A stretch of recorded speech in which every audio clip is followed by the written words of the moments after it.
Everybody, and welcome into the High Noon Stream. I am Pugs Moran. We do this every Monday through Friday, noon till whenever. Headlines, hot topics, current events, trends, buzz, whatever it is that people are talking about. We'll get into it right here each and every day at noon. This is the first of two streams that we do here on the Radio Misfits podcast platform and live streaming service. Yeah, it still don't have like a really good name for that. I don't know how to say it. Maybe Ed does. He'll put it together. Needed it on a little card in front of me. Like every radio station in America, no matter how long the host has been on that radio station, there will be a little card right in front of him in the studio that says exactly how he's supposed to say the name of the radio station. As made famous in the Stern movie Private Parts, WNBC. You say WNB. I don't remember that. All right. Welcome into the show, folks. What do we do here? Well, we do every day we get together and we talk about all the things that are trending, the hot topics, the current events, the things people are buzzing about. If it's something people are talking about in the world today, I try and give it to you here at noon. We don't spend a whole lot of time on any one particular subject. It's rapid fire. We go through it all. Ba-boom, ba-boom, ba-boom, ba-boom, ba-boom. Now, how do we do this? We do this in a couple of different stages. First stage, we like to go back in time. We like to go back and we see what occurred on this day. Because ultimately, when push comes to shove, this show is about this day. What can we expect from this day?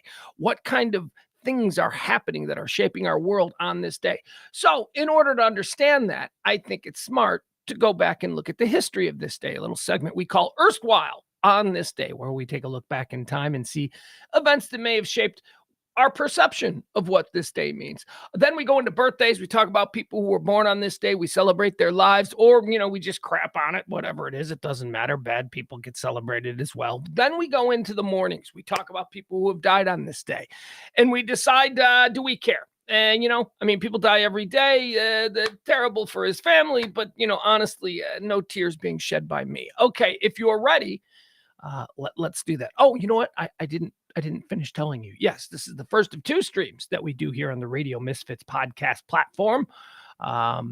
We do the Radio Misfits show every Monday through Thursday, 9 p.m. Central Standard Time. That's myself, James Parker, and E.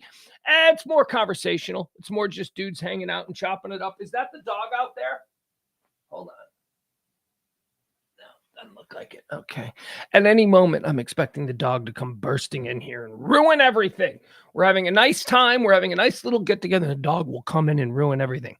All right. So you've got it. We do the history, the birthdays, the deaths. And then after we've got a firm grip on what this day has meant and has represented over the years, then we move into the hot topics of today. So if you're ready, let's get started. That's not loud enough. There we go. I like it real loud. All right. Hold on. I need a drink. A little coffee. How was your weekend? Did you guys have a good weekend? I had the kid. The kid is gone at the moment. But he's looming. He's out. He could come back no, not that that's a problem. I can't wait to have him. But yeah, it's weird because it's been like, 10 straight days with him. And then now all of a sudden he's gone. And I'm like, I'm lonely again. And when he's here, it's like, you are nothing but in the way. Like you tell him that because that's how, I don't know. That's just, we're broken people. That's how we talk to people we love. You're in the way. That whole thing. And then he's not here. And I'm like, where is he? He should be in the way. I miss him not being in the way. Very sad. Anyway, I'll get used to it. We'll work it through, and then he'll be back probably by this weekend. All right, let's get into what today is. Today is the 10th day of July the 10th, year of our Lord, 2023. It is the 191st day of the year. There are 174 more these days. 174. We are, I just noticed it. We have chipped away. We're more than halfway. We've done 191 days, and we only have 174 left. We can do that standing on our head, folks. I think we're going to make it. I think we're going to survive 2023. Maybe. All right, let's get into what the history of this day is. We like to do this segment. We call it Erstwhile on this day. These are all the events that have occurred on this day, maybe shaped what today is, that kind of thing. Erstwhile on this day, or if you will, previously on July the 10th. On this day in 1778, American Revolutionary. Whoa, slow down. On this day in 1778, Louis XVI of France declares war on the Kingdom of Great Britain. Thank you, Louis. Yeah, what is going on? I'm sorry. Albert just sent me a thing. It says no chat room. I don't understand what's going on with the chat room today. Why is it not? Hold on. Let me try and do this. All right. Now, somebody in the chat room. Hold on. Let me see if this worked. Restream has changed a whole. Okay. All right. The chat room seems to be up. Come on into the chat room now. Sorry about that. Restream changed a whole bunch of their layout over the past couple of days, and it's there we go. Welcome, Barney, and it's a problem. Thank you, Al. Appreciate the heads up. But I was noticing that myself. Any minute now, I was about to go, what is going on with the chat room? You know how I do. All right, merge chat room. Everybody come on in, get comfortable. On this day in 1778, American Revolutionary War, King Louis XVI of France declares war on the Kingdom of Great Britain. That was a favor to us. That was forcing England to fight on two fronts. See, the French had our back. We talk a lot of shit. Stupid people talk a lot of shit about the French. I don't know. It became just like one of those, Nickelback is the worst bet. It became part of the programming to be like, the French are pussies. No, they're really not. If you know history, you know the French are not pussies. You know who's a pussy? You, because you don't know your history. On this day in 1850, U.S. President Millard Fillmore is sworn in a day after becoming president upon Zachary Taylor's death. Who are these two? Name one thing Millard Fillmore did. Talk about your spare presidents. Millard Fillmore into Zachary Taylor into Millard Fillmore, please. On this day in 1890, in much brighter news, Wyoming is admitted as the 44th state of these here United States. Wyoming, welcome to the party. Got no issues with Wyoming. Yeah, we talked about Alaska. We talked about Alaska because Alaska, I think, was admitted like on Friday or something. And I said, Alaska, look, your job is to just sit there and look pretty. That's all you need to do, Alaska. You're beautiful. Just sit there and look pretty. Don't have any ideas, no suggestions out of Alaska. And, Alaska from time to time doesn't just sit there and look pretty. Sometimes Alaska sprouts up something really stupid. And you're just like, okay, Alaska, shut up. Wyoming, on the other hand, Wyoming was instructed to sit there and look pretty. And you know what? Wyoming has pretty much just sat there and looked pretty. Since this day in 1890, when we let Wyoming in, Wyoming has known its place. Be beautiful. Have mountains. Cowboy stuff. Wyoming. There you go. No problem with Wyoming. On this day in, 1921, Belfast, Bloody Sunday occurs. 20 killings, at least 100 wounded, and 200 homes destroyed during rioting and gun battles in Belfast, Northern Ireland. On this day in 1925, during the Scopes trial, that's right, on this day in 25, the Scopes monkey trial was going on. This was in Dayton, Tennessee. John T. Scopes, a young high school science teacher, was accused of teaching evolution in the state of Tennessee in violation of the Butler Act. Now, you know what the Butler Act... So a lot of times, we have a media that puts absolutely everything under the microscope as far as politics go. So we see things more commonly now, and there is a tendency for commentators and pundits to frame what we're seeing today as, never in the history of the United States, this has never been done. This, like, I'm talking a lot of the Trump stuff, a lot of stuff that Trump tried to pull. People were like, he obviously doesn't understand the Constitution because this is not what America's. Look, America, forget about Trump 2016 through 20, Biden, whatever. All these people, they all try to get away with shit that is so insanely anti-American. Case in point, Tennessee. Tennessee passed the Butler Act in the Scopes monkey trial, which occurred on this day. The Scopes monkey trial was a real test of the Butler Act. Now, what was the Butler Act? The Butler Act was an act in the Tennessee legislature, a law in the state of Tennessee that said that public schools were not allowed to teach anything other than the story of Genesis. So evolution, all of those scientific theory on the matter, all of these things, none of it was allowed because the state of Tennessee passed a law that said the history of humankind that we are teaching to our students in public schools is the one from the Bible. Now, that is highly anti-American, and yet it passed, and it wasn't challenged until this day in 1925. The Scopes monkey trial. Inherit the Wind. I don't know if you've ever seen the film Inherit the Wind. Frederick March. Who else is it? Spencer Tracy. Oh my God, Spencer Tracy, Frederick March, and who else?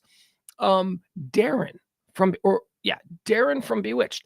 Dick York, the original Darren from Bewitched, plays a young John Scopes, the teacher who was put on trial for teaching Darwinism. Inherit the Wind. It occurred on this day in 1925, the Scopes monkey trial. On this day in 1991, Boris Yeltsin takes office as the first elected president of Russia. He was in Russia. There he was.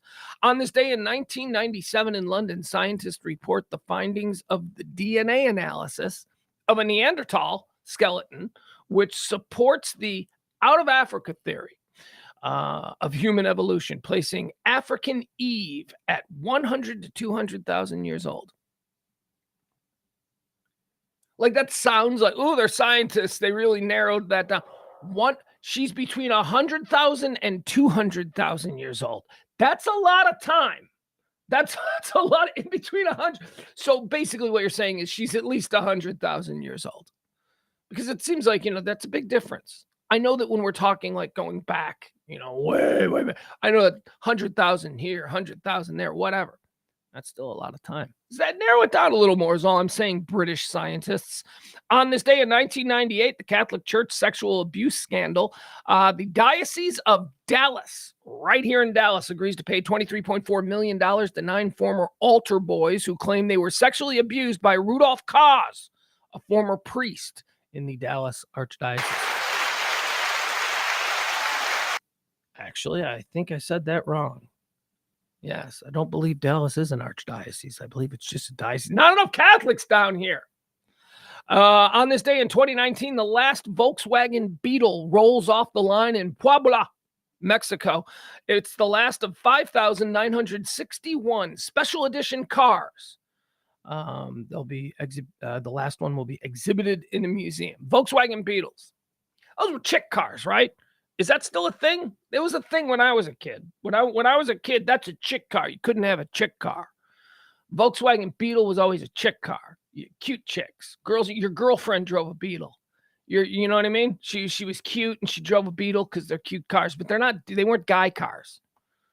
Guys were not allowed to drive Beetles. Is that still a thing? I don't know. I don't think in terms of acquiring dependable automobiles as, a gender specific thing, but is that still a thing? Like, what's a chick car?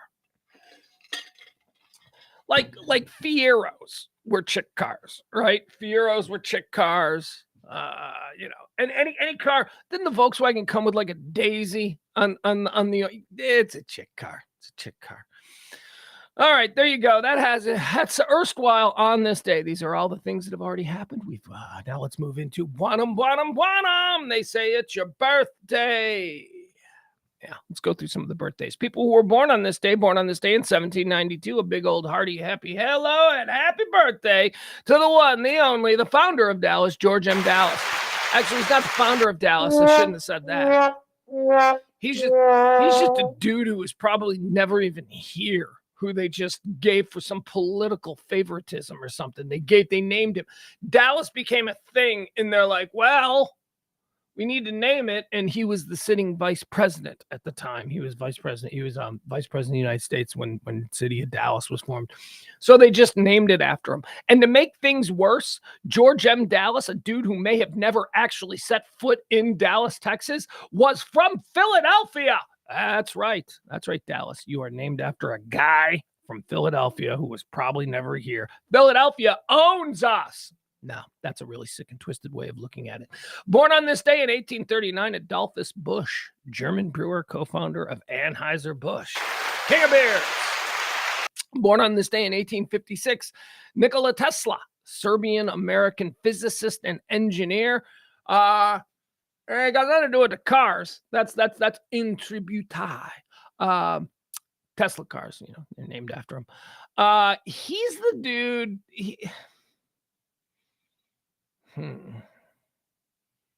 So like he worked with Edison and like he made all the advancements that Edison got credit for, and then he got like mad that Edison was taking all the credit. But hey, you work for a dude. I mean, the dude you work for is paying you. He gets the credit. He hired you. So Tesla's a figure of great discussion. What was his role in all of this? Was he? It didn't have something to do with direct current versus alternating current and whatever the way Tesla wanted to do it is, I think, the way that we eventually ended up doing it. I don't know, whatever. Look up Tesla on your own. There's plenty of stuff about him. I saw a movie once, but I don't really remember it. Anyway, he did stuff. He did or did not get credit for all the stuff that he did, and that's Nikola Tesla. Happy birthday, 1856. Born on this day in 1920, David Brinkley, American journalist. He died in 2003. I was shocked when I learned that. I'm like, because David Brinkley was always like, the old man on TV. Back in the time when there were old men on TV, there used to be old men on. There are no old men on TV. Like, who's the oldest man on TV now? Wolf Blitzer? Okay, he's not old. I mean, I'm talking. We watched Cronkite rot into the grave. We watched Brinkley rot into the grave. There used to be old Frank Reynolds. There used to be old men on TV. There ain't no old men on TV anymore. Born on this day in 1922, dead in 2017, Jake LaMotta. Jake LaMotta, you never knock me down, Ray. You never knock me down, Ray. Jake LaMotta, the Raging Bull himself. You never knock me down, Ray. Raging Bull. Raging Bull is one of those movies I got to watch with my kid. But it's black and white. And there's going to have to be a whole conversation about how I don't watch old movies. And then I got to be like, but this isn't really an old movie. It could have been in color. They just decided for artistic purposes to make it not in color. I don't like black and white movie. Oh God. I'll have that conversation with him. And then somehow he'll lose a bet and he'll be forced to watch it. And he'll love it because Raging Bull, the story of our birthday boy, Jake LaMotta, is fantastic. Born on this day in 1922, Jake LaMotta. Born on this day in 1926, Fred Gwynn. Fred Gwynn. Remember who he is? Herman Munster. That's right. He's Herman Munster. Born on this day in 1934, Marshall Brodeen. A little something for me and my Chicago friends. Marshall Brodeen, Wizzo, the Bozo Show, Wizzo, doody. But he's known to national audiences because he used to do all those television shows, or television commercials, infomercials. Marshall Brodeen's TV magic. That was very exciting when you see Marshall Brodeen on TV. And you knew that he was Wizzo. You're like, look at him, it's Wizzo out of costume. Born on this day in 1934, Marshall Brodeen. Born on this day in 1939, Mavis Staples. I'll take you there. Staples singers. Born on this day in 1942, Ronnie James Dio, American singer, songwriter, and producer. So there's a documentary I caught recently, like within the last couple of months. It's about Dio. So it's a Dio documentary. I don't know what to make of that guy. I was never really into the music. Like that's not my thing, right? Run, like Dio's not really. I was never a metal guy, so Dio was never my thing. Although I can appreciate the vocal. I can appreciate his uniqueness there with vocalizing. But he's such a weird. The documentary is very Spinal Tap. Like it's Spinal Tap without the laughs, but if you're paying attention, the laughs do emerge. He's very tiny and he's not English. I swear to God, I think he thinks he's English. It's like he thinks he wants to be like Robert Plant, but he's not. He's like from Texas, but he lives in like this house and it's all like medieval stuff, like a metal guy from the 70s would have. And he sits on a throne and he's being interviewed. And I'm like, oh, this is awesome. This is great. Happy birthday to you, Ronnie James Dio, born on this day in 1942. He died in 2010, by the way. I think I buried that lead. Born on this day in 1949. Here's a guy. I wonder if he made enough money.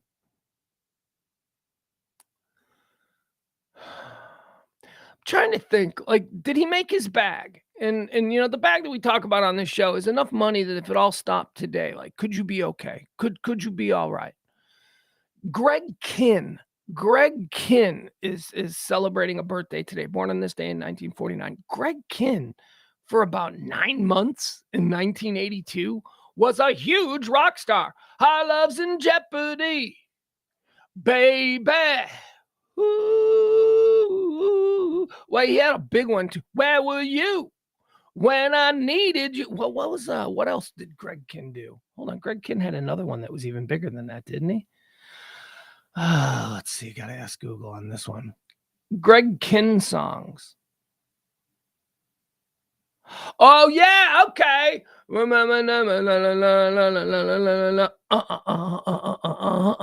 The breakup song. They don't ride them like the. Oh, Greg Kinn. He had 2 massive songs, and maybe more. Maybe a couple other ones slipped through. But did he make his bag? Do we ask Greg Kinn net worth? Is that even a thing on Google? Greg Kinn net worth.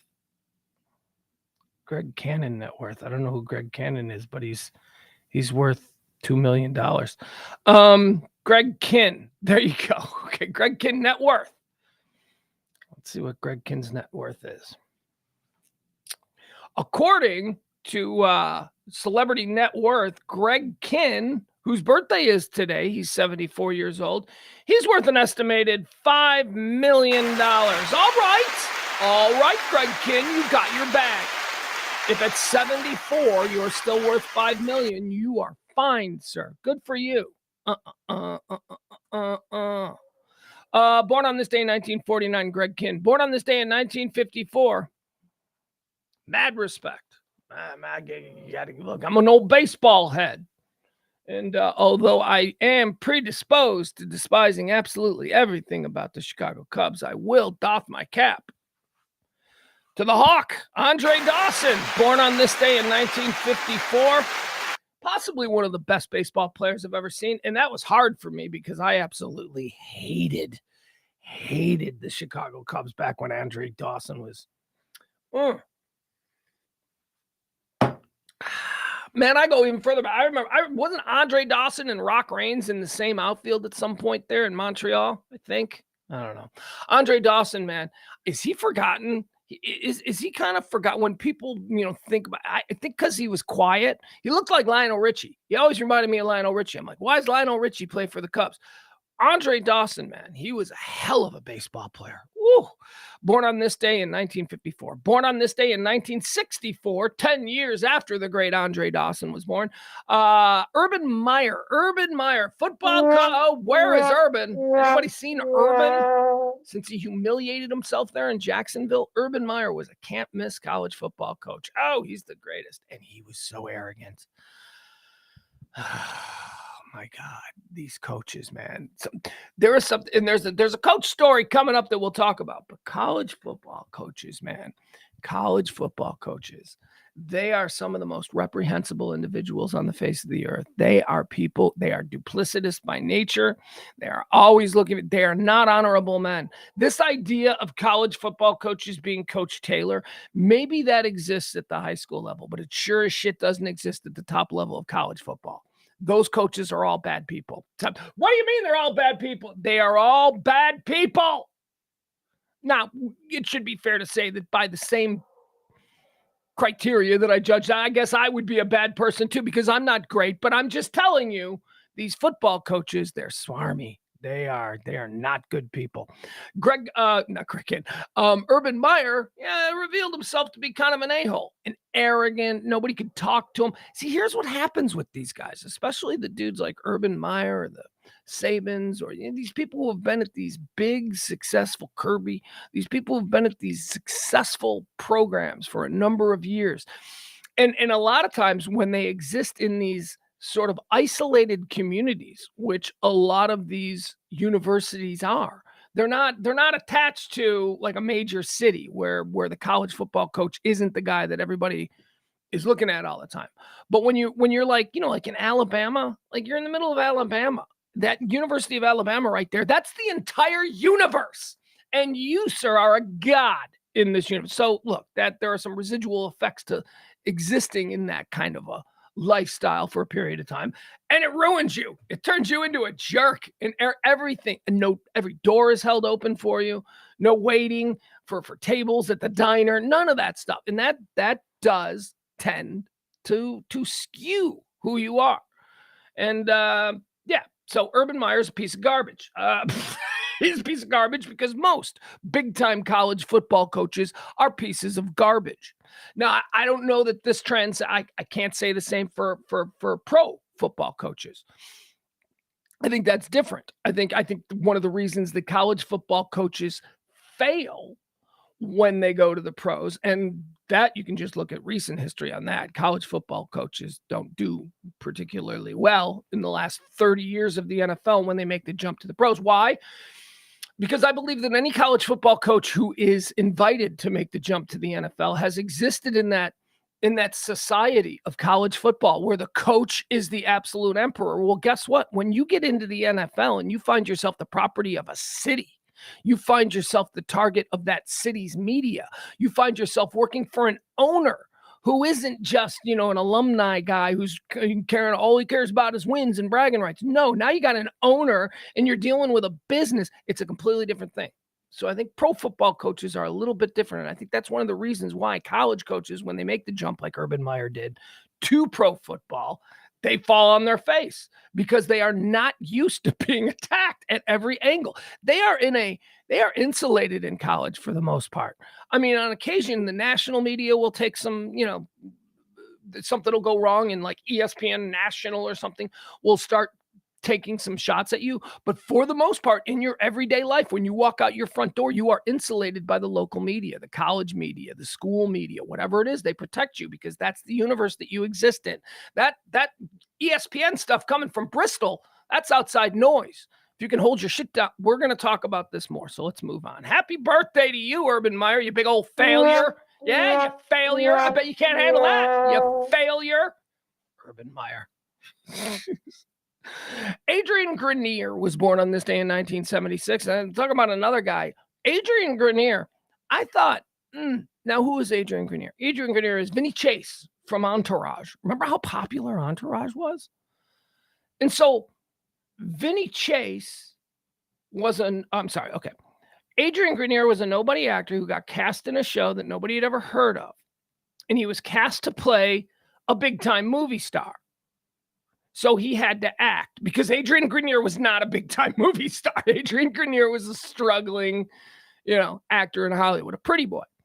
But he played Vinny Chase on Entourage really well, like to the point where I'm watching this like season 1, season 2, and I'm going, is this guy going to actually become a movie star? Because Adrian Grenier is not a movie star, but he's playing a movie star pretty good, and he's handsome. And so I don't know what the deal is with him. Maybe he can't act. I don't know. Or maybe it was just a situation where he got typecast or where he didn't get, I don't know, but he became nothing. Like, I swear to God, I thought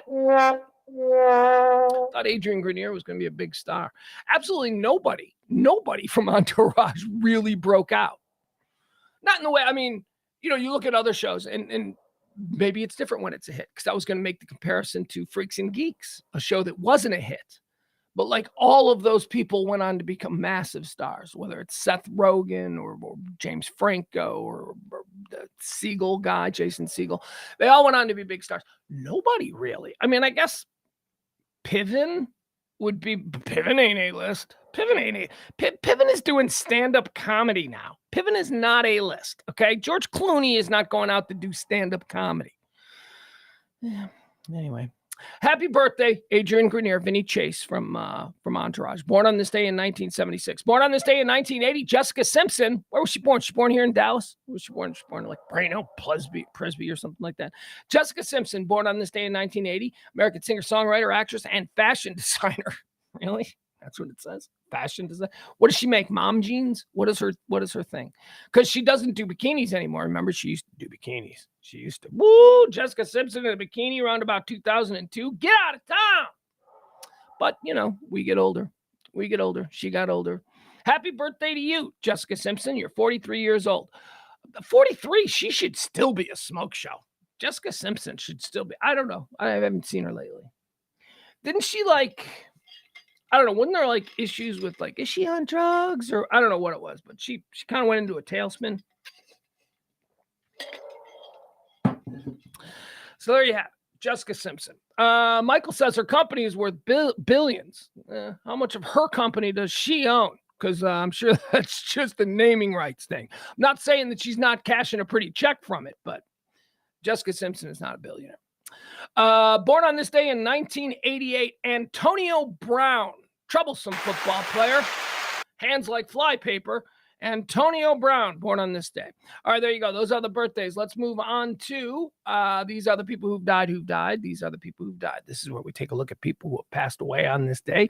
And we acknowledge two absolutes. One, everybody dies. Two, a lot of assholes out there. Thus, assholes die every day. We just try to figure out if we should waste a moment caring about any of these people who have passed away on this July the 10th.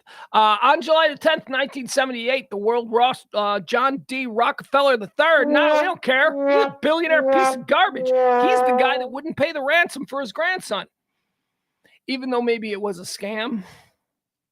What's the story there? What's the story there with this guy? His grandson got kidnapped, and they asked for I don't know, $100,000. It was back in the 60s or 70s. Asked $100,000, something like that. It wasn't a crazy amount. It wasn't this is all the money you got. No, it was something John Rockefeller could have easily paid.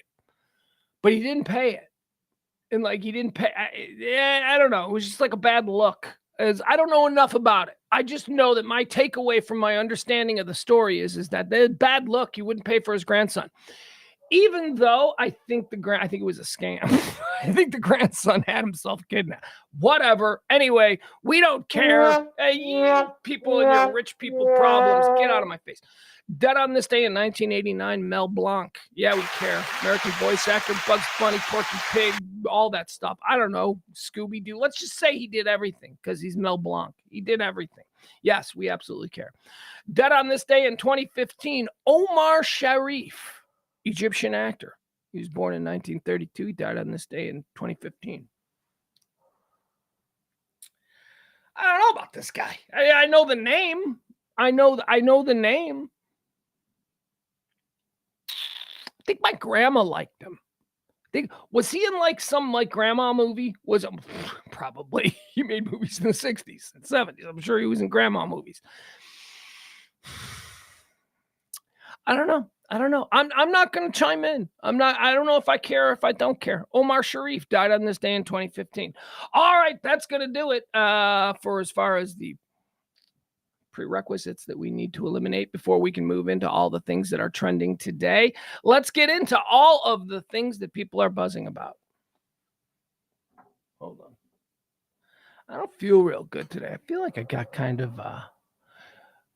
some kind of a stomach ache going on here.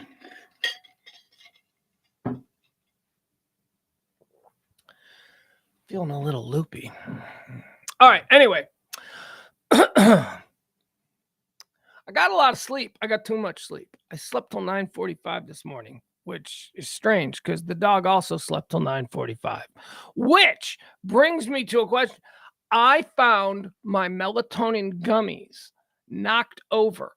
And I thought it was just my son. I thought my son, because he likes to take one melatonin gummy. I don't know why. I'm like, dude, don't take this. It's going to, but they're good. So I'm like, you can only take one. So he takes one, and I typically I hand it to him, but I don't know. The melatonin bottle, the little gummies, it was open and it was laying on its side. And I think the dog got one. And the dog slept till 9:45 this morning. Usually the dog is up around 7:30. And then I yell at her. I go, go back to bed. And then around 8:15. That's when we get moving. I think the dog got a melatonin. I think the dog slept extra long. Here, she's up now. You hear her out there? She's going nuts.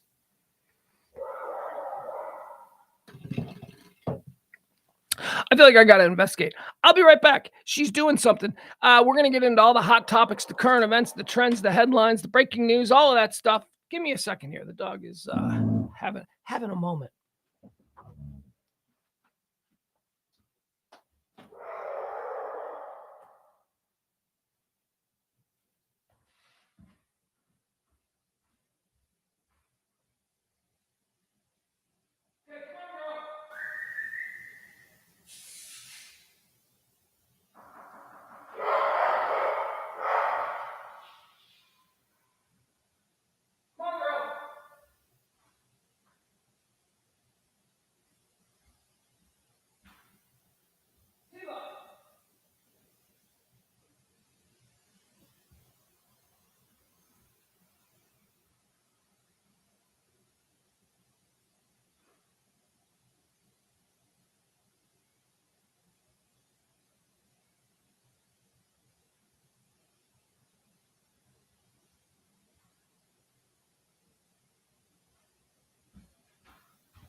Well, there is absolutely no reason that I can see for the dog to be going as nuts as she is, and she refuses to come up here, which is a bit insulting, but I'll survive.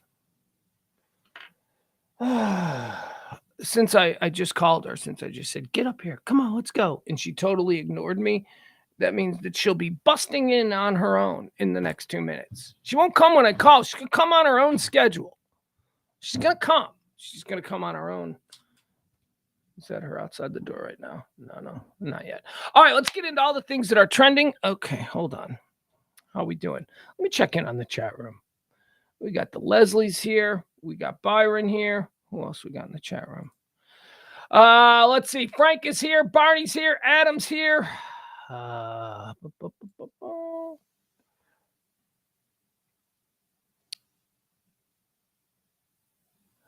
Al Gamboa says that Tesla is the Chris Wozniak of electricity. Who's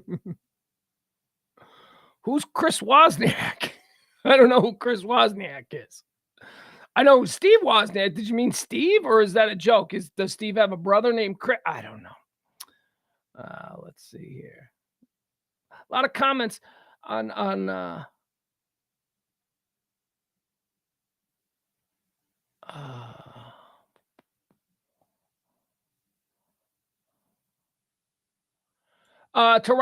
Taronda says that Jessica Simpson makes great shoes and handbags. Okay. All right. That's cool. Adam says her net worth is $200 million. Yeah, she's worth a lot. She ain't a billionaire, though. But people just throw that around. Like, you know how many people claim to be billionaires? And then the Forbes actually has a list of billionaires. Forbes is who puts out the billionaires list. And that is considered to be the official list of billionaires. Like we had this guy who was in the Titanic submarine. Remember this guy? Before he died, his whole thing was, I'm a billionaire. Turns out he wasn't a billionaire. He was, but you know who was? There was a billionaire on that submarine. It was the paying customers, the Pakistani. That family, they actually are worth over $1 billion. But the guy who was going around going, I'm a billionaire adventurer, I'm Mr. Fantastic, he was only worth like 500 million. Not a billion, but people put that up there. $1 billion is a hard number to get to. It's a crazy big number. I know it seems like it's not as big as it used to be, but it's still a crazy big number. Anyway, okay, let's get into all of the things. And Jessica Simpson at 200 million, there is probably nothing that she can't do today with 200 million that she couldn't do with $1 billion. Today, what does she want to do? Charter a private jet and go to, Malaysia for lunch? She can do that. What does she want to do? There are no houses that cost over 200, right? I mean, she could have $100 million house and still have $100 million left in the bank. She's fine. There's nothing that you can't do with be happy with your bag is, I guess, my point that I say over and over again. If your bag is 200 million, hey, be happy with it. Don't be a billionaire. If you need $1 billion, I don't know what anybody needs. Honestly, We're getting into my whole thing. $1 billion is so much freaking money. At some point, it just becomes a dick measuring contest. $1 billion. If you have $1 billion, I just feel like if you have $1 billion and you're not really putting that work, that money into fixing or at least trying to make the world a better place, I don't know. What are you doing? You just look at my big pile of fucking money. What are you, a gluttonous son of a bitch? Come on, man. Feed some people. Fund some schools. You got $1 billion. It's just sitting there. That's why I don't think I could ever be a billionaire. I'd get close and I'd keep giving it away. I'd get close and I'd keep going, okay, I guess I need to fund another school district because the government's a fucking piece of shit. That's why I will never be a billionaire, because that's, I guess you have to, it's why I'll never be rich. I think you have to have a different mentality about money. You know what I mean? I think you have to see it as like a game, as like the accumulation of as much of it as possible, because at the end of it, you know, your ego is going to tell you you've won the game. I don't know. I don't really have that. I wish I did. I know my son wishes I did. My son looked at me. Not this morning. We were at the grocery store, and he didn't understand. He didn't understand why I wasn't gonna buy the actual branded Cool Ranch tortilla chips. I was going to get the store brand, which was like $1.99 on sale, and the Doritos were like $5 for a bag that my eye test said was smaller. He didn't understand. He goes, what? Like he threw the Doritos in the cart, and then he ran off to go get something else. And while he had run off, I had replaced the Doritos with the store brand Doritos. He came back. He was like, what is this? I want Doritos. And I go, these are Doritos. They're just as good. And then I went into the whole price thing. I go, the one that you want is $5 and it looks like less. This one is only $1.99, and I've had these. You've had these. If I put them in a bowl, you wouldn't know the difference. You know, I'm doing that, the parent thing. And he stops me cold and he goes, are we poor? It's like, what? Well, kinda. I mean, how do you answer that? Kinda. At the moment, you know, at this particular trip to the grocery store, yes, my boy, we are poor, but not so poor that you can't forget about it by going and getting lost in your virtual reality headset with your free Wi-Fi and on your comfortable chair. We're not that poor. We're not so poor that that's going to be interrupted. But yeah, we are poor to the extent that I'm not going to blow $3. Oh, and that turned into a whole thing. $3. I'm like, yeah, $3 adds up. You save $3 here, you save $3 there, you see. Anyway, he said, you're not cheap, but you are frugal. I'm like, no, I'm cheap too. I'm like, yeah, I'm pretty cheap now. I didn't used to be, but I am now. I'm always looking for the deals. All right, let's get into what's trending today. These are all the headlines that are making news, things that people are talking about. How about this heat? That's right. They've been talking heat now for a better part of a month. Apparently, it gets hot in the summertime. And apparently, it gets really hot in the summertime around Phoenix. Brutal heat maintains its grip on the Southwest. Let's see here. Several records will likely... Okay, here we go. Several records will likely be challenged throughout mid-July. We're talking about everywhere from Northern California all the way down through the panhandle of Texas. They're calling it dangerous heat. What we've got here in Dallas, we're going to be looking at some hot and humid. They're calling our for the next couple of weeks hot and humid, but not dangerous heat, which is good. The dangerous heat will then move from the West Coast through Phoenix and Las Vegas. Those are the places here. Phoenix, they're really worried about. Observations show that Phoenix has reached the 110-degree mark or higher each day since June 30th. It's been 110 every day since June 30th. AccuWeather forecasters say that the area can challenge the existing 18-day record for that temperature mark as July trudges on. The previous record was set almost 50 years ago in 1974. In addition to setting records, there remains an outside chance that parts of the Phoenix area can reach 120 degrees. While the 120-degree mark is not a certainty for Phoenix, it is possible late this week and this upcoming weekend as a high-pressure area and northward bulge of jet stream simultaneously strengthen and force the core of the hottest air westward, Okay, I don't feel. I'm doing weather now. Whatever. It's going to be really hot.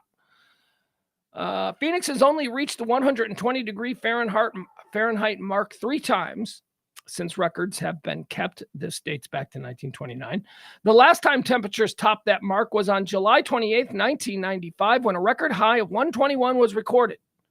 The all-time record high of 122 was set on June 26, 1990. Well, that seems like, okay, well, it's getting hotter. Well, I mean, yeah.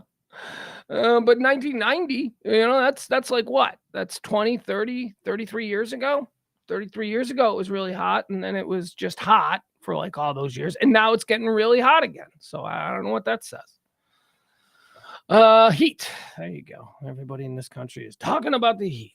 Camp Pendleton is trending. This is a creepy, gross story out of Camp Pendleton, Marine Base Pendleton, there in San Diego, California.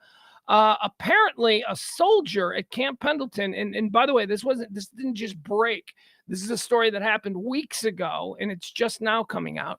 Apparently, a soldier, a proud Marine, purchased a mentally disabled girl online for sex and was keeping her at his barracks there. How are you in the, I don't know, man. I've seen movies. I know people who have been in the Marine Corps. I don't know how you keep a 14-year-old girl. Girl 14 missing for 2 weeks is found at Camp Pendleton Barracks after her family claimed the teen was sold to a Marine for sex. The teenage girl was first declared missing on June the 13th. She was found at Camp Pendleton on June the 28th. June 28th, so like well over a week ago. She was found 2 weeks ago now. We're getting close to 2 weeks on this one. We're just hearing about it now. She was found at Camp Pendleton June 28th, and on July 2nd, an unnamed Marine was detained in connection with the case. Let's see. Let's get you the details. A 14-year-old girl whose family claims she was sold to a U.S. Marine for sex. How was she? What does the family know? What is this about? How do you know she was sold? How you didn't veto the deal? You didn't. I don't understand a 14-year-old girl whose family claims she was sold to a U.S. Marine for sex has been found at Camp Pendleton in California. The girl was first declared missing on June the 13th, 4 days after some relatives says she ran away from her grandmother's house. However, her aunt claims the teen had been sold into sex trafficking. The teen was found at the San Diego Area Marine Base on June the 28th. Days later, a Marine was seen being led from the barracks in handcuffs. We can confirm that a Marine with Combat Logistics Battalion 5, 1st Marine Logistics Group, was taken into custody for questioning by Naval Criminal Investigation Services. Let's see here. Captain Chuck Palmer said, the name of the Marine taken into custody has not been released. Oh, of course, now let's protect him. Innocent until proven guilty and all that. So the aunt's going on TikTok, and she's saying, the incident is under investigation and will continue to cooperate. The victim's grandmother told authorities she had run away several times before, but had always previously returned. The girl's aunt, Cassandra Perez, told authorities her niece, who she says has learning disabilities. Now, I've heard it described elsewhere as disabled, but okay. The girl's aunt, Cassandra Perez, told authorities her niece, who has some learning disabilities, was sold to the Marine for sex. She posted to her TikTok account on July 6th, clearly nervous about what was happening to her as she feared retribution for speaking out about what her niece had allegedly gone through. Ugh. All right, so because it was 2 weeks and the niece has been returned home, you would think that the aunt who's going on TikTok saying all this stuff, she was sold for sex to this Marine. Maybe it's because they talked to her. They talked to this girl. I don't know. This is a gross story. I don't understand how a Marine can hide a child at a Marine base. That seems a little bit sketch to me. I'd like to find out more details. But on the same token, I don't really want to know any more details because this doesn't need to be something that exists in my world. I know it happens. I don't need to be all up to speed on it. Moving on. Larry Nassar. Hey, here's a good story for you. Larry Nassar. Remember Larry Nassar? He was the Michigan State doctor and also U.S. Olympic team doctor who was diddling all of our American gymnast heroes our little girls next door that we all fall in love with every 4 years at the Olympics. This freaking creep show was like, doing all kinds of horrible things to him, and he went to jail. Disgraced sports doctor Larry Nassar has been stabbed multiple times at a Florida federal prison. All right. I mean, I don't know if I'm for unchecked prison violence, but this guy seems like someone who deserved to be stabbed. Washington, disgraced sports doctor Larry Nassar, who was convicted of sexual abusing Olympic and college female gymnasts, was stabbed multiple times by another inmate at a federal prison in Florida. The attack happened Sunday at the United States Penitentiary in Coleman, and Nassar was in stable condition on Monday. 2 people familiar with the matter told the Associated Press.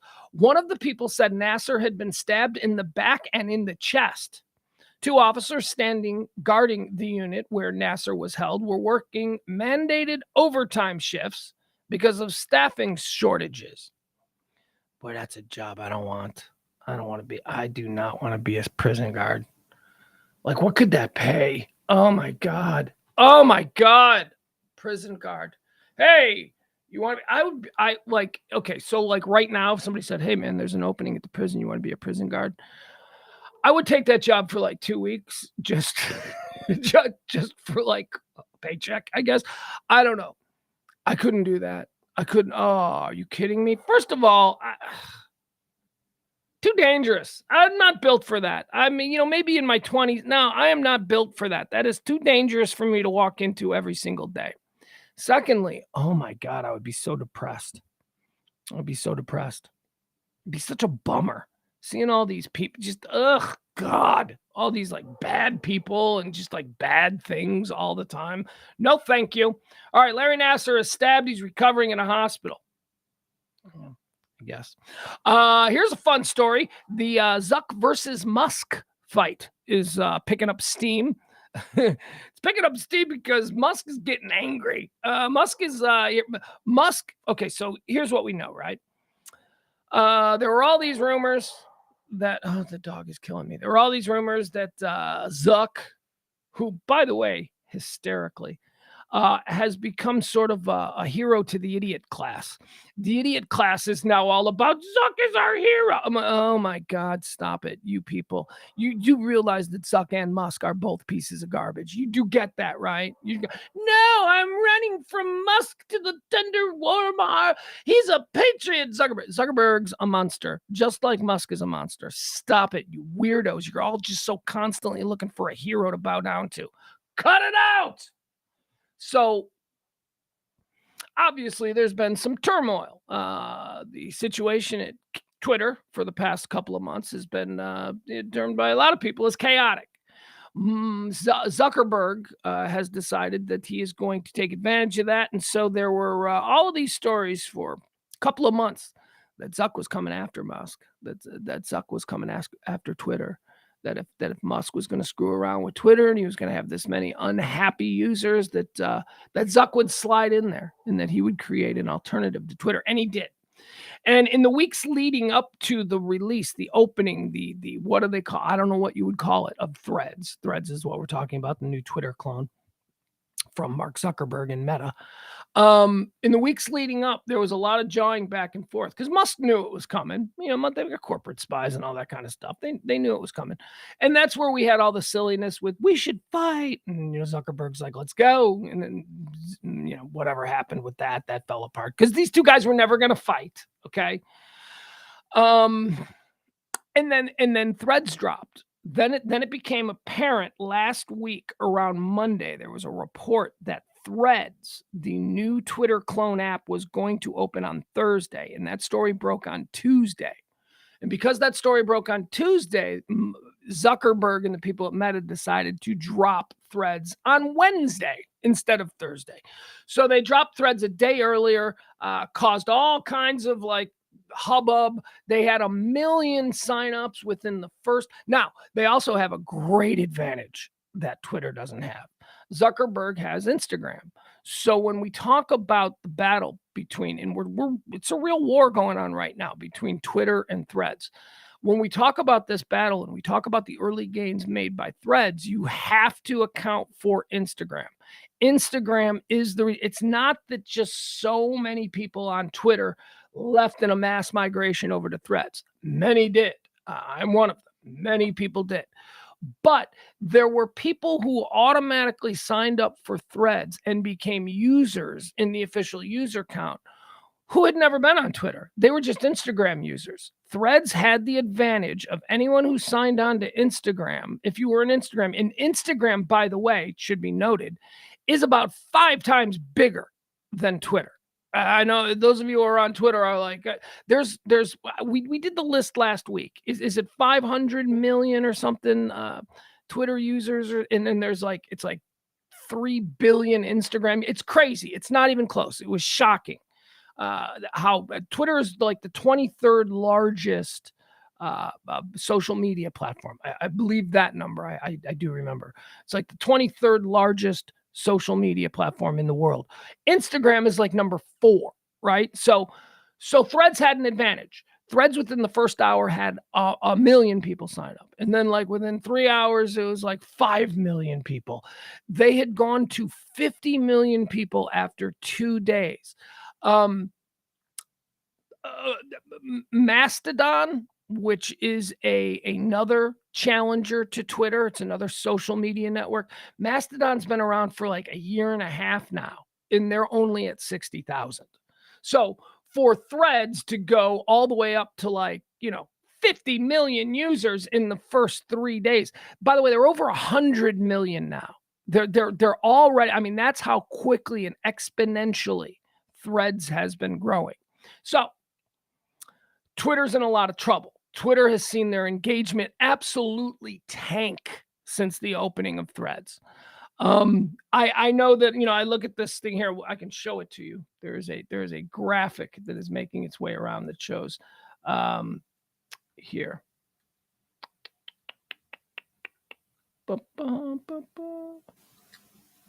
Set the Twitter traffic. Yeah, this is it. Okay.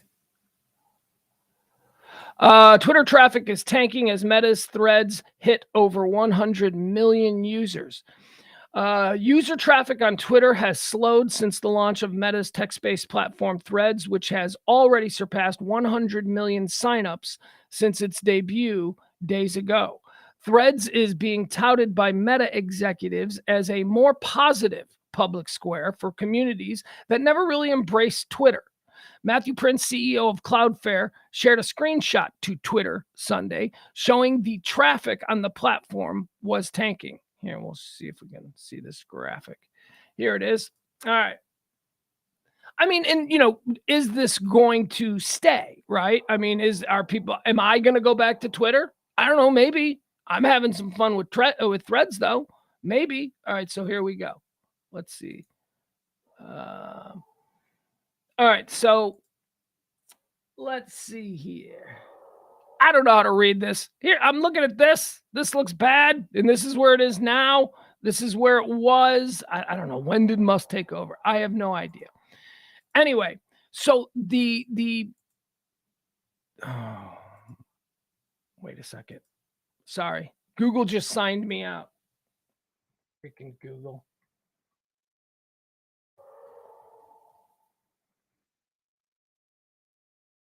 There we go. Thank you, Google.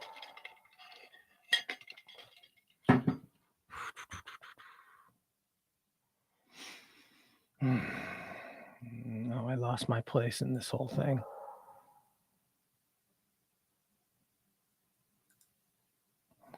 Yeah, whenever I share something because of this new Restream platform deal, I lose the chat room. Completely lost. I've completely lost it. Did your chat room go blank?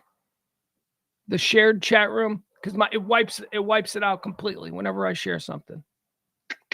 Don't know what that means. Hold on. Give me 1 second.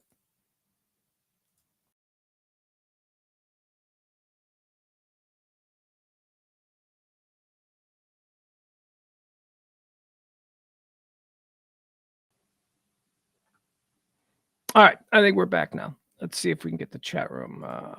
Yeah, it's whenever I share it. So it's a weird. Okay.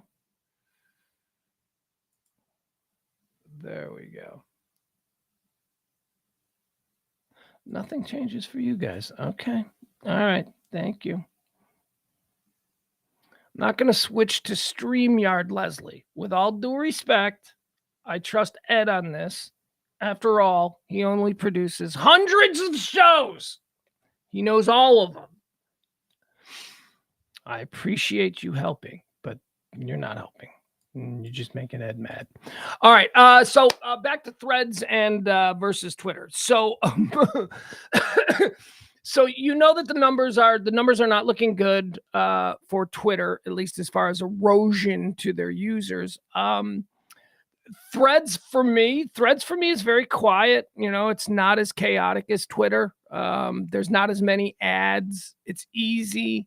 You know, I mean, it's okay. It's okay. My whole thing on Threads is it's okay. It's fine. And I'm there early. I'm one of the first 1 million. I know that. I know I'm one of the first 1 million. Thanks to Ed who got me in early. I don't know. There are things there are slightly different things. Like I think if you knew Instagram, you might be better equipped to handle and maneuver around Threads. Threads is very similar to Twitter, but there are a couple of things that are different, and I think that those might be Instagram influenced things that I'm not familiar with because I'm not really on Instagram.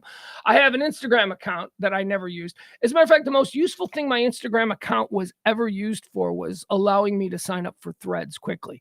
Anyway, Zuck was called a cuck by Musk. Yeah. So, I mean, the degree of like hostility is certainly being ratcheted up. Elon Musk is angry, and he called Mark Zuckerberg a cuck last night on Twitter. He said Zuck is a cuck, which childish, yeah. Fun, oh, absolutely. I love it when the billionaires go at each other, but it also just sort of speaks to, they're not even pretending to be dignified now, right? Then now they're just name calling like kids in the schoolyard. Zuck hasn't. I don't know that he has responded to Musk calling him a cuck, but Musk calling Zuck a cuck means that Musk is pissed. Musk is like, there's something, this is not just, okay? This is not, he bought this company for $44 million and he has had nothing. The company was probably worth 20 billion. He paid 44. He forced the board to sell it to him because he made such an absurd number. And now the whole place is going up in flames. He don't know what he's doing. He's trying to make that money back. He's overselling the hell out of it. And by the way, he's overselling the hell out of products that like aren't even real products. Like I said, it's all survival knives and shit like that, at least on my timeline. It's crazy. He's now doing it was free, but I made a bad business deal. So now you all got to pay $8 if you really want your stuff to be seen. And let's not kid ourselves. Engagement for anybody who doesn't pay $8 a month is not great on Twitter. I put something out. I used to get like 300-400. You'd see like 300-400 views. Now I'm like stuck at like 12-13 views. Why? Because I'm not paying his stupid fucking blue check ransom. I'm just not. I'm not. Sorry. So anyway, that's what's going on there. Yeah, you get on Twitter, you get on Threads, whatever. It doesn't matter. There's a fight going between these two billionaires, and Elon Musk has called Mark Zuckerberg a cuck. There you go. Brown University is trending. Brown University, one of the Ivies, one of the lesser Ivies. I don't know that we really think about Brown. What are the Ivies? The Ivies are Brown, Columbia, Dartmouth, Harvard, Yale, and Princeton. Am I missing one? Am I missing an Ivy League school? Brown, Columbia, Dartmouth, and then the three sisters, Princeton, Yale, and Harvard. I don't know. I'm probably missing somebody. Brown University is making news today because Brown University is claiming that 40% of Brown University students are saying that they are LGBTQ. 40% of Brown University, 40% of Brown University students in 2023 are claiming to be LGBTQ plus whatever. Wrong. This is some BS, man. There's no way that's possible. There is just absolutely no way that that's possible. 40% of Brown University students say they are LGBT, suggesting a social contagion. I would agree. I would agree. This was like in the early 2000s when you'd be out at okay, so like we used to do Dukes, right? We used to do these dodgeball tournaments at Dukes on Beltline here in Dallas, and we'd pack the place and it'd be just a crazy party all night long every Wednesday or Thursday night. I don't remember what it was. But I started to notice something around 2002, 2003, 2004, somewhere in this era. And it was the era when normal girls would just start making out with other girls in a crowd so that all the guys would go, yeah, you know what I mean? It's like very rapey, very, very, and I sort of realized, I'm like, okay, so they're not lesbians.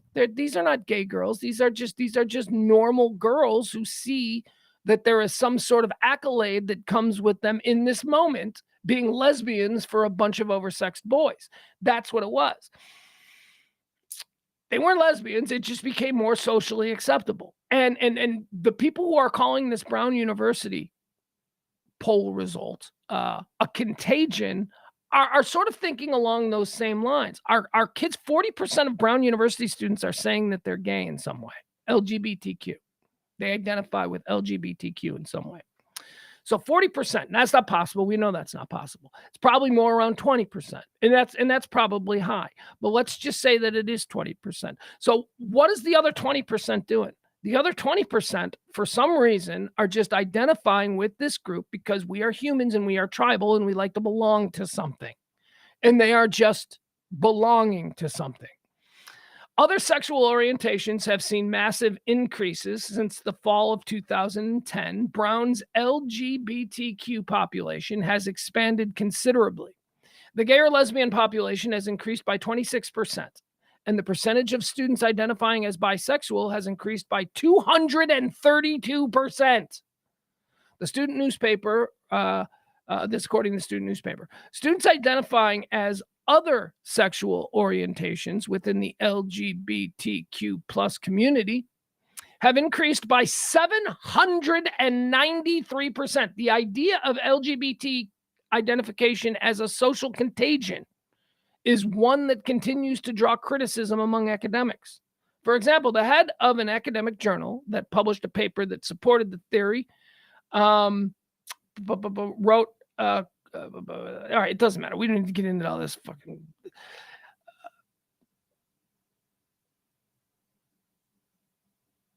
All right, so basically what they're saying is that bisexual identification Okay, so more people, it's easy when asked the question because of social, I called them accolades, but remember how it used to be, don't say you're gay because then you'll know. Now it's sort of like it's different in some circles. Like now it's like, saying that you're gay in a certain, environment might be a boon to you. And maybe that's what these students are doing. So what the study is saying is that identifying as bisexual is much more common than people actually engaging in bisexual activity. Like a 19-year-old guy, and I'm just thinking of a 19-year-old guy who says, for the student, yes, I'm bisexual. He might just be saying that because socially, according to the people, that there's nothing wrong with that and we should all be open to it, even though he's never gonna be gay. He's never gonna be bisexual, but he's gonna identify as. They're saying that might be a reason for it. That it's this sort of pervasive acceptance of sexual orientations among young people that may be skewing these results. They're not really bisexual, which is, by the way, the number that jumped up the most, right? That number jumped up in the poll like 800%. And they think that it jumped up so much because people are just saying they're bisexual because it's, hey, I'm open to it. Whatever. It's cool. I guess you could say I'm bisexual. Have you ever been with a man? Well, no, I've never really wanted to. But hey, man, I'm open to it. You know what I mean? It's that kind of ideology. Coming out as not heterosexual. Coming out as not heterosexual. Oh my God. Why did they word it like that? How about just coming out as gay? Hey, we used to say, oh, look who's here, ladies and gentlemen. The a-hole's here. Oh, look at you. You done barking at people? The dog has showed up to ruin everybody's day. Go lay down. Go lay down and don't trip on any cords. There you go. Okay. Want to say hi to everybody now that you're here? Huh? Say hi to everybody now that you're laying down. Were you barking at people? Look at that tail going. That tail is going. Who were you barking at? Was the mailman? Did you see the mailman? Okay, we don't need this. All right.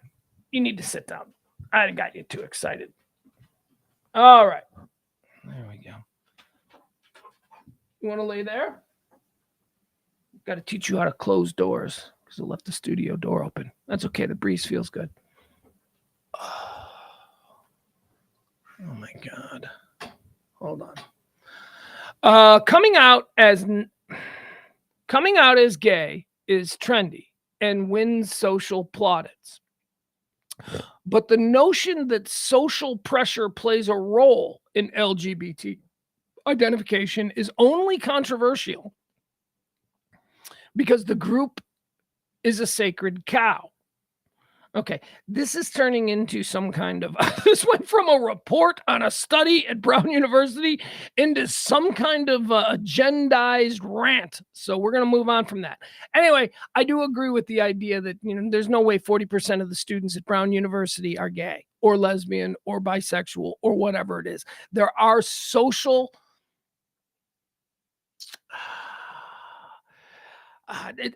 for someone who grew up in the 80s and 90s, it is kind of a strange juxtaposition because it used to be that guy's gay. Don't ever talk to him again, right? That's how we lived. That's how people, but that's changed. Thankfully, that's changed where we don't hate people just because of who they love anymore.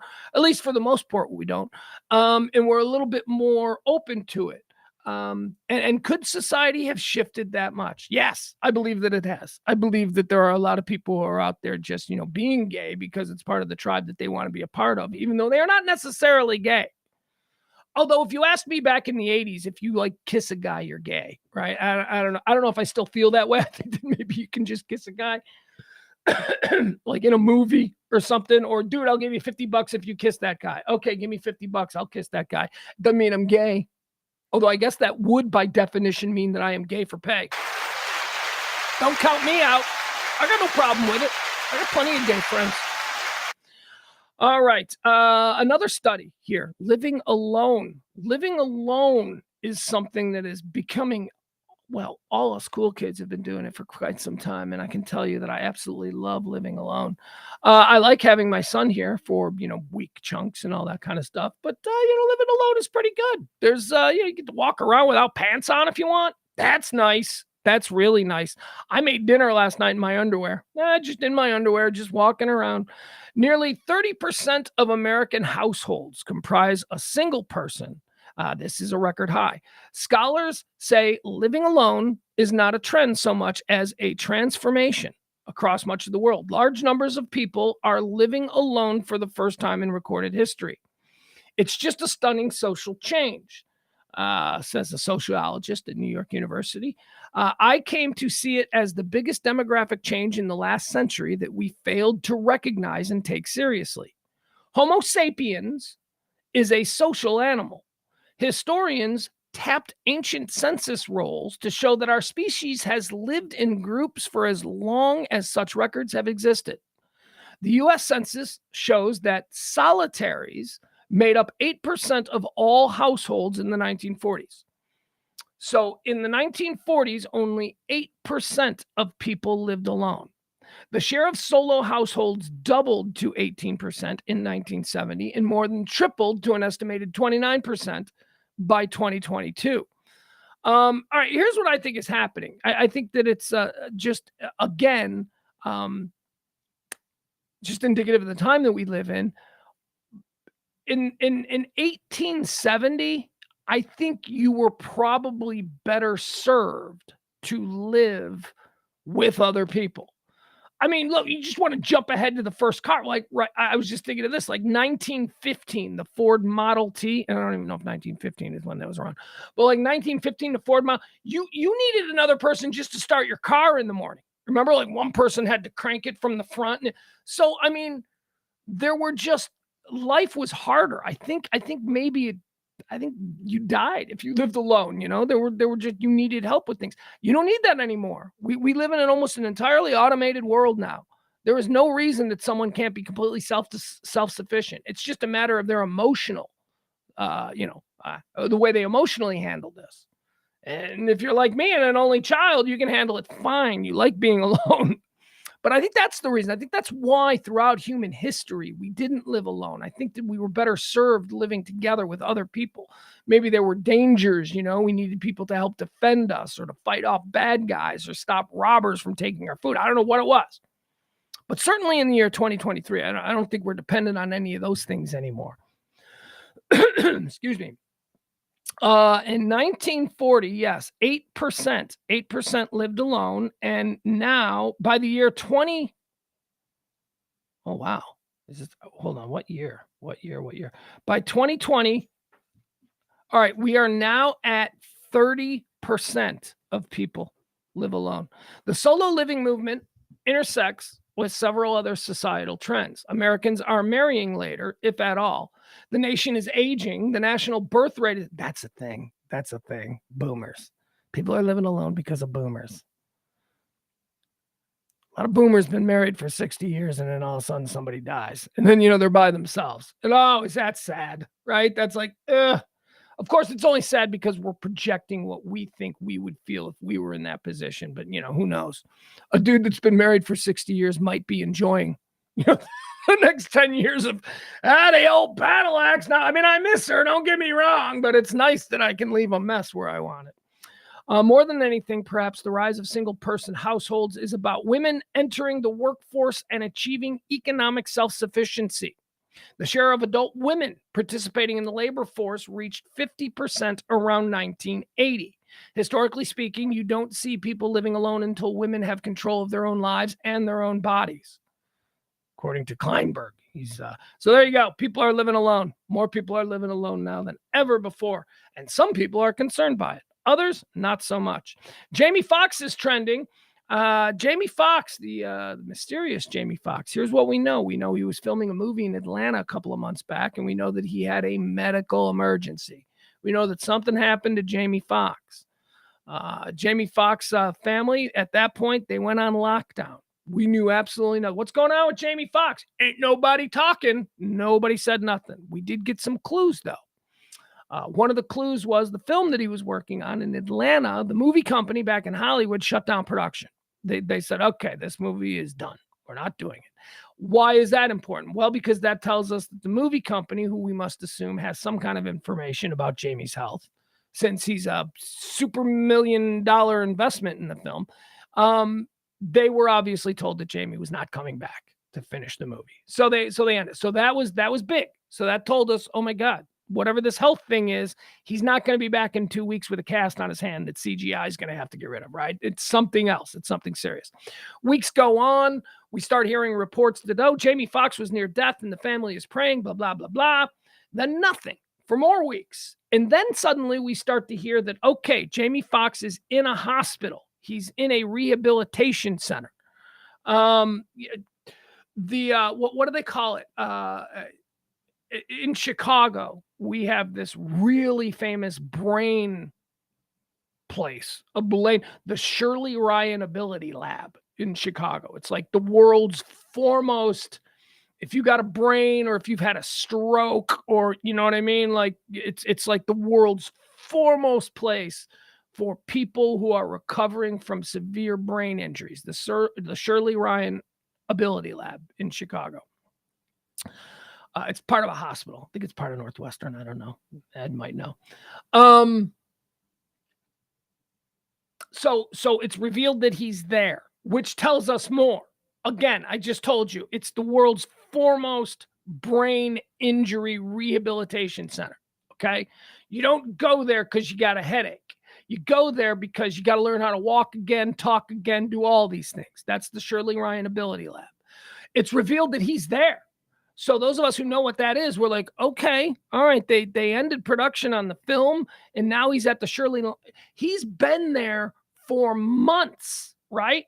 He has been at this rehab center now for at least 6 weeks since it was, and we don't know when he got there originally. We just know when it was revealed that he was there. He could have been there for 3 weeks before we ever found out he was there. So he is obviously going through some kind of long-term rehabilitation for this mystery medical emergency that he suffered on the set of his since closed down film in Atlanta. So it is interesting, though, that it does show that celebrities, and we saw this just last week with Madonna when she apparently underwent a medical emergency and nobody knew about it until she was released to the hospital and back home.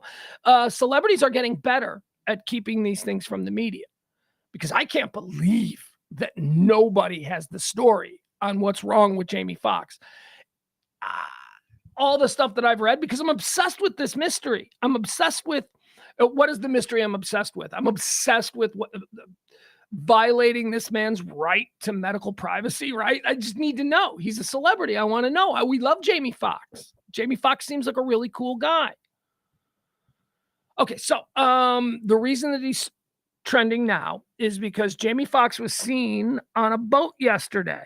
Okay, he waved at people. He was out enjoying a summer day on a boat. And I was thinking, oh my God, that's great. That's great. Is he home? Is he still at the Shirley Ryan Ability Lab? Where is this boat? Is he in the south of France? You know what I mean? Is he on a yacht with Leo and Elon or whoever those people are? I don't know. Here, so here, let's watch it. And it gives us more information. This is Jamie Foxx. He is on a boat in the Chicago River. He's heading out to Lake Michigan, as so many people do on beautiful summer days in Chicago. Here you go. This is what we see. So he's on a boat in the Chicago River. So he's still at the Shirley Ryan Ability Lab. He is still in brain rehab. Of course, a lot of people are saying, that's not Jamie Foxx. That's a Jamie Foxx clone. Oh my God, stop it. You know, if you're going through brain rehab and you've been there for a couple of months, it is not crazy that, you know, they let you have a day trip on a yacht in the Chicago River. You're Jamie Foxx. You know, the people that are going to take care of you. You have security and a medical team, right? You're fine. So this probably really is Jamie Foxx on a boat in the Chicago River heading out to Lake Michigan for a day out on the lake. Let's give it a look. Here we go. This is the first we've seen. Hey! All right, there he is. He's standing. He's got hair, right? You know, you think of if he's had brain surgeries and stuff, he looks. He's sitting though, right? He's sitting, he's not standing. That's interesting, right? He's sitting. Let's see this guy. Okay, so he's sitting and he's waving. Is he moving? We got to look at all of his extremities. Is he moving his right arm? He just seems to be waving his left arm. The right arm does not move. It's our birthday!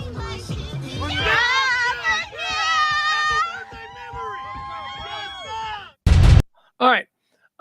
That's interesting. Because of that, here's okay, hold on. We got to do this one more time. Got to reload one more.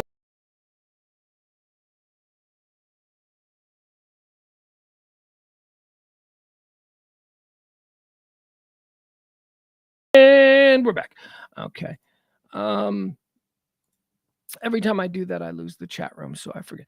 It's interesting because one of the more common speculations about what's wrong with him is that he had a stroke. And so a lot of people have, been wondering, okay, so he had a stroke. So like, what is the damage? Is there paralysis?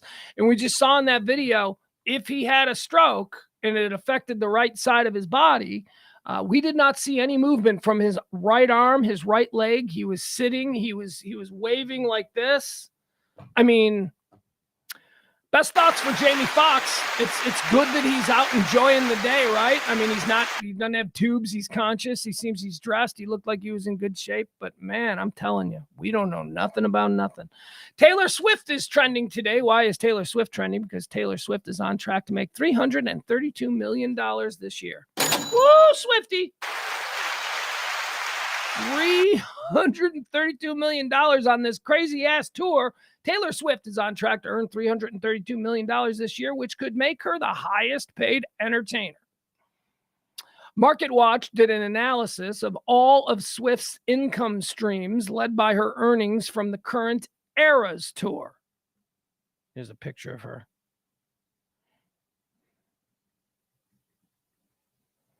She's so beautiful. What is going on with Taylor Swift? How did that happen? How did Taylor Swift? And by the way, she's a tremendous talent.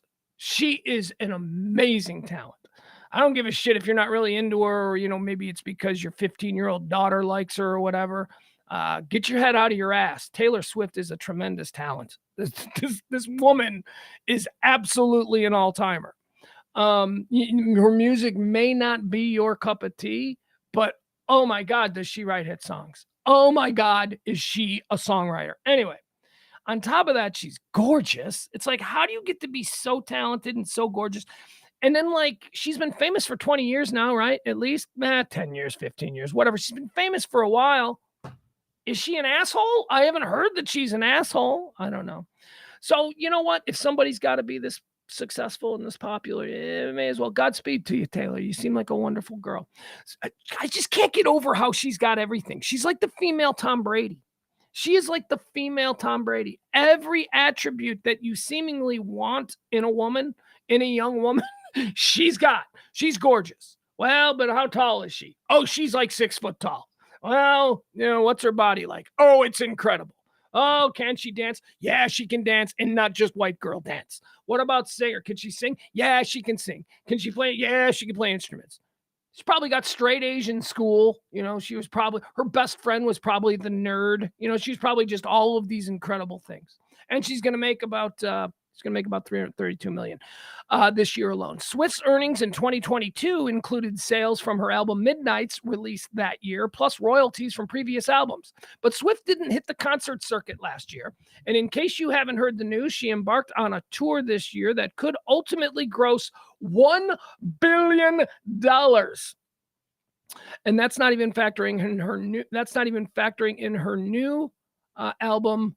Swift just released Speak Now, Taylor's version, a re-recording of her 2010 album. That's the other thing she's doing. This Taylor version stuff. Did you guys know she's brilliant. She's brilliant too. So, I'm not a Swiftie, but I do really appreciate brilliant plays.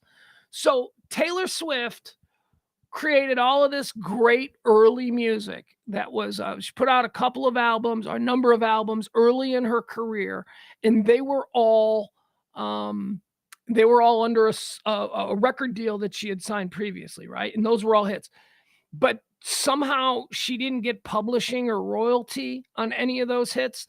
So now with her new deal, she's got these, you've heard these Taylor's version, she's just re-recording all of her old stuff and re-releasing it so that she's brilliant. She is just, I know somebody probably put that idea in her head, but whatever. She's got a good team around her. Let's see. In other words, 2023 is shaping up to be quite a different payday for the 33-year-old artist whose net worth already stands at about $800 million. Oh, she's going over. She's going to be a billionaire by the time this year is over. MarketWatch did an analysis of what Swift could earn this year based on published reports and other information. Here's how it breaks down. She could earn $228 million off of her tour. Okay, that's pretty good. Her back catalog, which this is like in perpetuity every year. Her back catalog is worth another $65 million to her.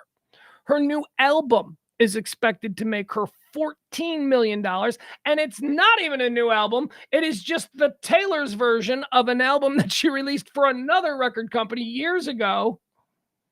And like all of her crazy Swifties and stuff, they will buy the Taylor version thing because they want her to get the money and not some dude that signed her when she was 16. Endorsement deals. She's expected to make another $25 million in endorsement deals.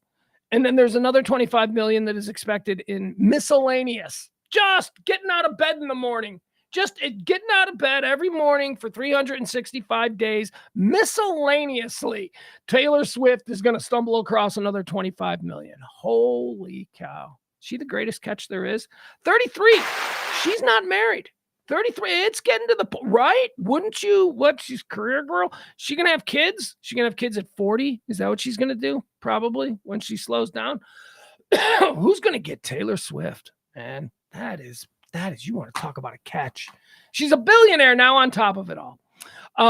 Swinger couple is trending. This couple we talked about a couple of weeks ago when they were first going on trial. This is the fancy, handsome couple from San Diego way. Doctor, like an orthopedic surgeon, and his hot ass girlfriend. He's like hot ass orthopedic surgeon guy. Hi, Dr. Brock Hammers. He's like that kind of a dude. But they were on trial because they were accused of like going out to bars, finding like really hot young girls and then like drugging them and taking them home and forcing them to have threesomes. Remember we talked about these guys? Well, guess what? All charges have been dropped. They can go. They totally did it. They totally did. They totally did it, but the charges have been dropped.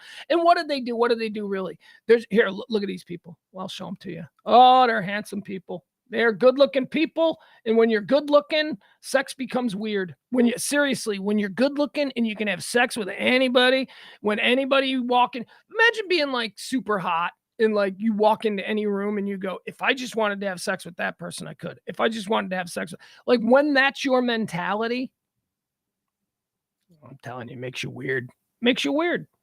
Here, we'll show you. Here's the handsome sex couple. These people were acquitted. They totally did it though. Like they totally, there's no doubt that they were bringing, like, so they're in the threesomes, like they're swingers and stuff. There you go. Look at these handsome people. Look at him. He's handsome doctor and his hot, although she doesn't look happy there, but there's other pictures of her. She's hot. Trust me on that. It says here, 5 years after prosecutors announced charges against a Newport Beach surgeon and his girlfriend, portraying them as serial predators who drug vulnerable women, a judge has thrown out the last remaining sex charge in the case. In ruling that there was too little evidence to send Dr. Grant Robichaux and Circe Riley to trial for allegedly drugging and sexually assaulting two women. Orange County, see, here's the problem, because by the way, I think this is going to make an awesome like Netflix, like true crime kind of thing. Here's the thing. They were big drug people. Like they were look at these two people. They go out on Friday night and they go to the clubs, and they got the bottle service and he's got a big bag of blow in his pocket and she's going to the bathroom with her friends and they're doing cocaine in the bathroom and they're coming back and they're basically fishing for like, dumb 20-somethings who want to go home with the handsome doc, and then they're plying them with drugs, and so there's all kinds of drugs and stuff involved willingly. Like these people that would go home with these people were partying, so they're doing drugs, and then it's like the trouble is like, okay, so you willingly, like you took cocaine from them, yeah, we went partying, you smoked a little weed with them, yeah, so you were drinking alcohol all night long. It gets a little hard when they go, and then he drugged me. It's like, maybe you weren't in control of your faculties because of all of the other stuff that you willingly did. That was one of the breakdowns in the case. That was one of the problems that these women were doing, was that every single one of these women would accuse them of that. They weren't driving down back alleys with their headlights off at 2:00 in the morning, grabbing waitresses who are just throwing out the night's garbage in the dumpster and throwing them in the trunk and then, sexually. That's not what was going on. These were handsome, good-looking club people who ran into dumbass chicks. Okay, I'll go home with you. They were running into these dumbass chicks. Did they possibly use roofies and shit? Oh, I absolutely believe it. I absolutely believe they did, because I wouldn't say I'm friends with these people. I know these kinds of people These kinds of, hey, man, I got some roofies. Hey, you want some GHB? No, I don't. No, I don't. Anyway, again, ladies, you put yourself in these situations with these predatory type people, and then you do enough of the, prerequisite stuff, it's going to blow your case. If you say it goes wrong, if you say that, oh, I was raped. Well, why were you raped? He drugged me. But wait a second, you did a bunch of drugs with him. You did a bunch of drugs willingly. As a matter of fact, you went home with him because you said you were going to continue the party. See, it falls apart. It falls apart. Be careful is all I'm saying. I'm so glad that I don't have a daughter because, man, there are a lot of bad people out there. So all charges have been dropped. The good doctor retains his definitely scandalized name. I can't wait for this. This has got to be like a Netflix true crime documentary or something. Northwestern University. Let's talk about this one, shall we? Northwestern University, we first mentioned this story on Thursday as just sort of an aside. And at the time I said, I don't know. This doesn't seem like this is going to go away. Northwestern University, one of America's most prestigious universities. Their football, they're a smart kid school. Northwestern University is a super smart, super rich kid school. It's elite. It's an elite school. You can't just go to Northwestern, you dumbass, right? It's like, no, stupid. You didn't get straight A's in high school. You can't go there. So it's a good school, not so great at football. However, they have this guy, and maybe he's not known nationally, but he's certainly a huge name in the Big Ten. He's a huge name in Chicago. Pat Fitzgerald. Pat Fitzgerald is the head coach now. God, it feels like he's been head coach at Northwestern for almost 20 years. Pat Fitzgerald is the head coach of the Northwestern football Wildcats, and he is beloved. He is so beloved that he was a legitimate choice to be the head coach of the Chicago Bears last time around. They ended up hiring Matt Eberflus, but there was real legitimate talk that the Chicago Bears were going to take Pat Fitzgerald from Northwestern. Pat Fitzgerald is a great football coach. He is a really good football coach. And we know this because Northwestern sucks. Northwestern has no talent. And Pat Fitzgerald, in the entire time that he's been there, has been able to get them at least respectable. Northwestern is no longer a one-win per season team, right? They compete. They're actually a team that can upset top teams in the Big Ten, and they've challenged, and they make it the bowl games and all that. So he has turned the program around. They are not elite, but they are also not a team that goes 1-10 every year, right? And he's a god because of it. He's a god because of it. Now, he's also a god because he played on the first truly good Northwestern team of my lifetime, which was around 1996, the Gary Barnett team that made it all the way to the Rose Bowl.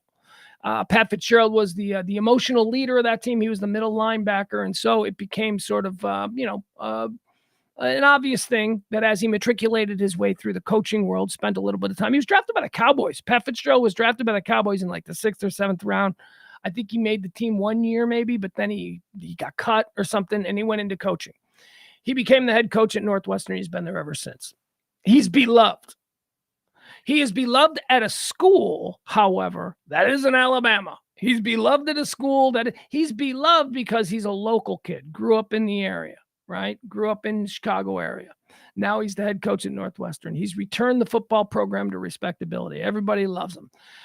Last week, the story broke that Pat Fitzgerald was being suspended without pay by Northwestern University because of the results of an internal investigation into a hazing incident that occurred with the football team.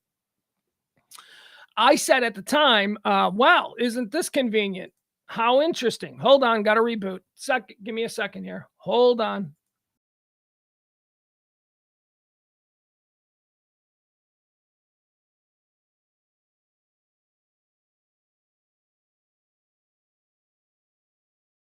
Booyah! And we're back. Okay, I said at the time, just last week, that this was stupid. This is not going to pass muster. There was this big hazing incident. Hold on. Page is unresponsive. There we go. All right. So there was this hazing incident, and the school is like, okay, he may have known about it. We're going to suspend him 2 weeks. Well, they suspended him 2 weeks during non-football activities while he's on vacation. That is hardly a suspension, right? Slap on the wrist, silly. And I said last week, I go, this ain't going away. I go, there is no way. Here's why I knew it wasn't going to go away. Northwestern University is known for a lot of things, but what Northwestern University is really known for is their J school. Northwestern University is probably the best journalism school in the entire United States of America. All the time. I mean, Michigan is good. Georgetown is good. Columbia is good. NYU is good. But Northwestern, as far as like, you're on the fast track. If you want to be a journalist, you go to Northwestern, and, your first job out of Northwestern is Syracuse is also good, although Syracuse is good for broadcast media, not so much print journalism and, reporting and stuff like that. So anyway, that's what Northwestern is good at. Northwestern is as good at investigative journalism as Alabama is at football, right? That's what they do. So I knew that this was going to be problems for Pat Fitzgerald, because if I'm sitting here 1,000 miles away in Dallas going, that's it, that's all he got, why? That's kind of a slap. I knew that the Northwestern student newspaper, filled with a bunch of people who in 10 years will be watching on Fox News or CNN or whatever, filled with those people, were not going to let this go. And they didn't. They published an expose over the weekend detailing exactly what these hazing incidents were. They all took place. Apparently, it is a culture of certain players being hazed, and it was all the players believed that Fitz knew about Fitzgerald, Coach Fitzgerald. All the players felt that Fitz knew about it, at least the ones that were interviewed for the investigations. As a matter of fact, a number of them are saying that he even encouraged it as a form of camaraderie. Now, this is what I was saying earlier when I talked about college football coaches being absolute pieces of garbage. An absolute piece of garbage is the only one who would think that brutalizing a fellow teammate is somehow a form of camaraderie or team building, right? That's the idiot. That's the idiot that embodies most college football coaches. And Pat Fitzgerald, it appears to me, is one of these idiot meatheads. And it hurts me, because he and I, we grew up in the same town. We worked together at a bar. He was a doorman at Sluggers when I was a bartender at Sluggers. I know him from back in the day. But he's a dumbass meathead who obviously encouraged these kinds of things. Now, what kind of things? Weird homoerotic shit. Why is that always what these hazing things are? Why, when you get a bunch of boys who are supposed to be like the apex of alpha males, why do they always, when left to their own devices, devolve into some kind of weird homoerotic thing? Everything that these students were accused of doing, all these hazing incidents, involved genitalia and nudity, and like dudes rubbing up against other people.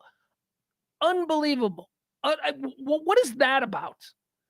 Is there nobody like isn't there a kid on the team that's going, it's pretty gay, guys? I don't know what the hell is that guy gonna get? It's not gay, I beat you up. You know what I mean? Jesus Louises. So whether or not these incidents of hazing rise to my personal level of sexual assault, I haven't gotten there yet.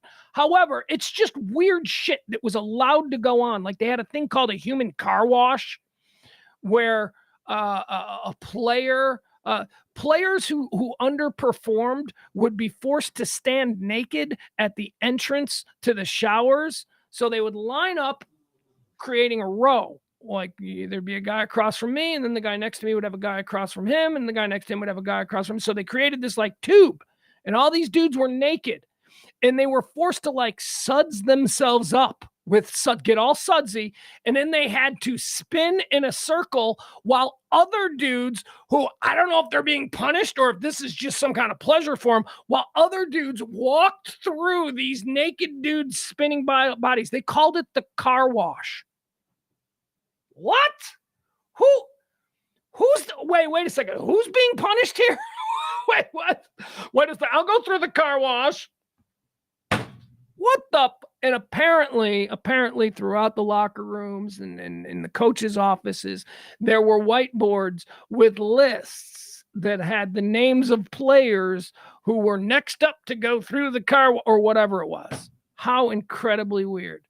Let me give you some real details here, though. This is what I say when you knew that the students at Northwestern were not going to just let this story go. They were going to find out all the details, because that's what Alabama is good at, football. What Northwestern students are good at, journalism.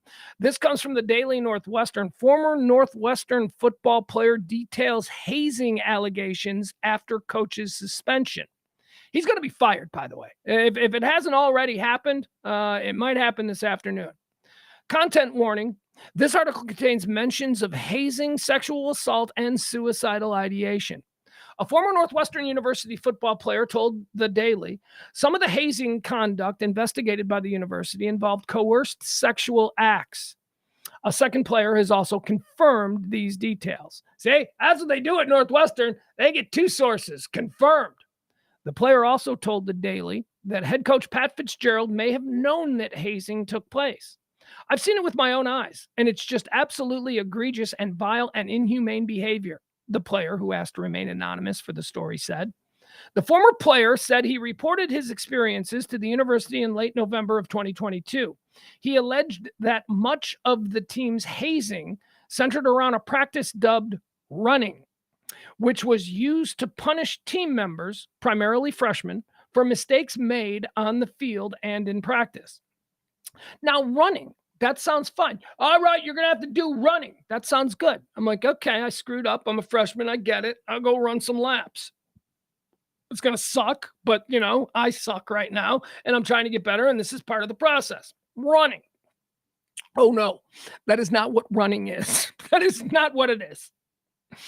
Let's see. The former player said he reported his experiences to him. If a player was selected for running, the player who spoke to the Daily said they would be restrained by a group of 8 to 10 upperclassmen dressed in various purge-like masks. So like the purge. So if you were selected for running, all right, he's got to do running or whatever. I don't know how they phrased it. He's got to do running. So a bunch of upperclassmen would wear purge masks and they would descend upon you. Okay. And they would hold you down.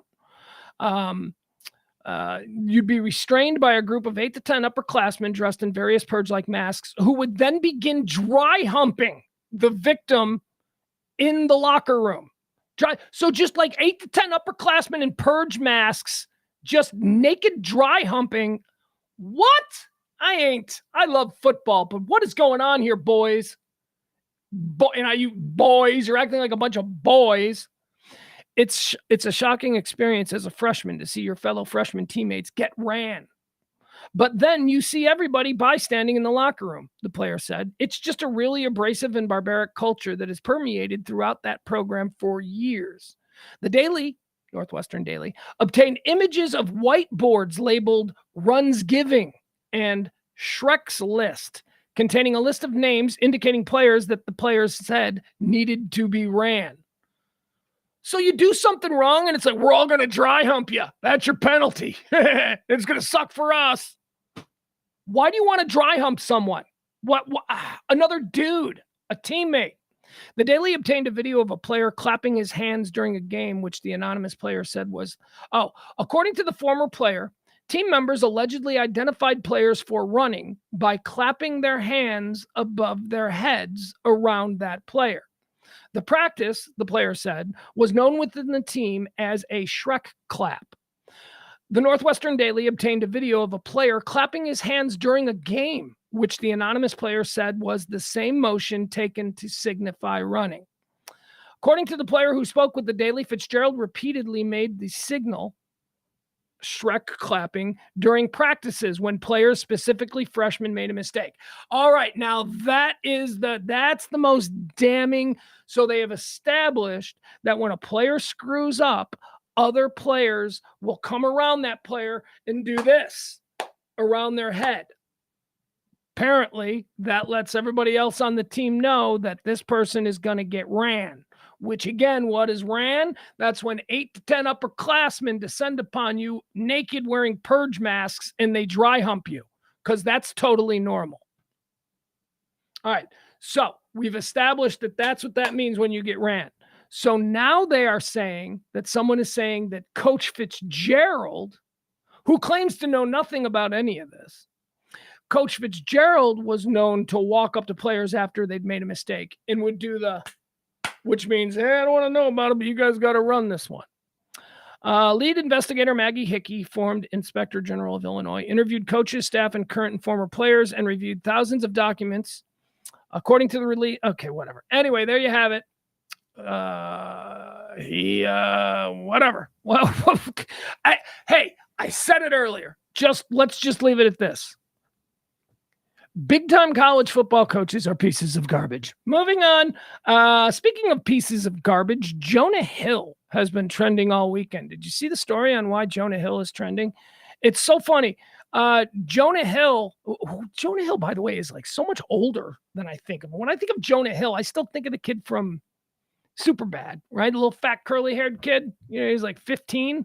Jonah Hill's like 40-something now. He's like a grown-ass man, and he apparently got a 25-year-old girlfriend, which is fine. He's a movie star. He's Jonah Hill. He's trying way too hard, though. Jonah Hill is so irritating.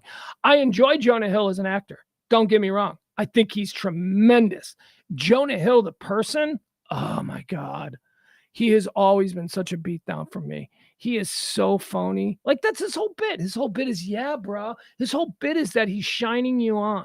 Is that he's completely phony, that you can't trust him. I mean, that's his charm. His whole charm is that he's so full of shit. So anyway, Jonah Hill started trending over the weekend because of an incident between him and his 25-year-old surfer girl. His girlfriend is apparently a professional surfer, 25 years old. Beautiful, beautiful young girl. You know, she's got that whole natural thing. Looks like she's never worn makeup in her life. You know, she's just like a surfer girl. She doesn't wear makeup. And she's still gorgeous. She's still like California gorgeous. So Jonah Hill apparently has broken up with her, or I'm going to read this to you. Jonah Hill, his ex-girlfriend, has released on her Instagram, what's her name? Sarah Brady. His ex-girlfriend, Sarah Brady, has released on Instagram a series of text messages that Jonah Hill sent to her. And people went nuts. Okay? People went nuts. They're like, oh, I can't believe Jonah Hill would do this. And I'm like reading all this stuff and I'm going, excuse me, did you think like Jonah Hill was Paul Rudd? Do you think, like, when you think of Jonah Hill, do you think of like the same kind of coolness as like Dave Grohl? Jonah Hill's an asshole. Like, that's his whole bit. He's always been kind of an asshole. That's why he's funny, because we can't believe that he's such an asshole. So you're shocked that in real life that it turns out, yeah, he's an asshole. At least that's what a lot of people said. So here, but is he? Let's I want to have a deeper conversation about this. I don't want anybody getting mad at me. I don't want to be, don't talk about on tonight's Radio Misfits show. You already did that subject during the noon show. No. I want E and James to help me with this, but I'll give you a little bit of my thoughts on this now. This is what Jonah Hill demanded of his girlfriend, Sarah Brady, if they were to continue in a relationship together, which obviously, according to the whole vibe of this message that Jonah Hill sent to Sarah Brady, Jonah Hill believes is his decision and his decision alone. Like, he's got all the hand in this relationship. And maybe he does, or maybe he just believes that he does, because she seems to be pretty okay with him just moving on. Here's what he wrote. This is what Jonah Hill wrote to his girlfriend, Sarah Brady. Plain and simple. If you need, and then there's a list of things that he is asking if she needs. If you need to be surfing with men, boundaryless, inappropriate friendships with men, if you need to model, if you need to post pictures of yourself in a bathing suit, if you need to post sexual pictures, if you need friendships with women who are in unstable places and from your wild recent past beyond getting a lunch or coffee or something respectful, If you need any of these things, then I am not the right partner for you. If these things bring you to a place of happiness, I support it, and there will be no hard feelings. These are my boundaries for romantic partnership. My boundaries with you based on the ways these actions have hurt our trust. All right, there you go. That's Jonah Hill with his demands.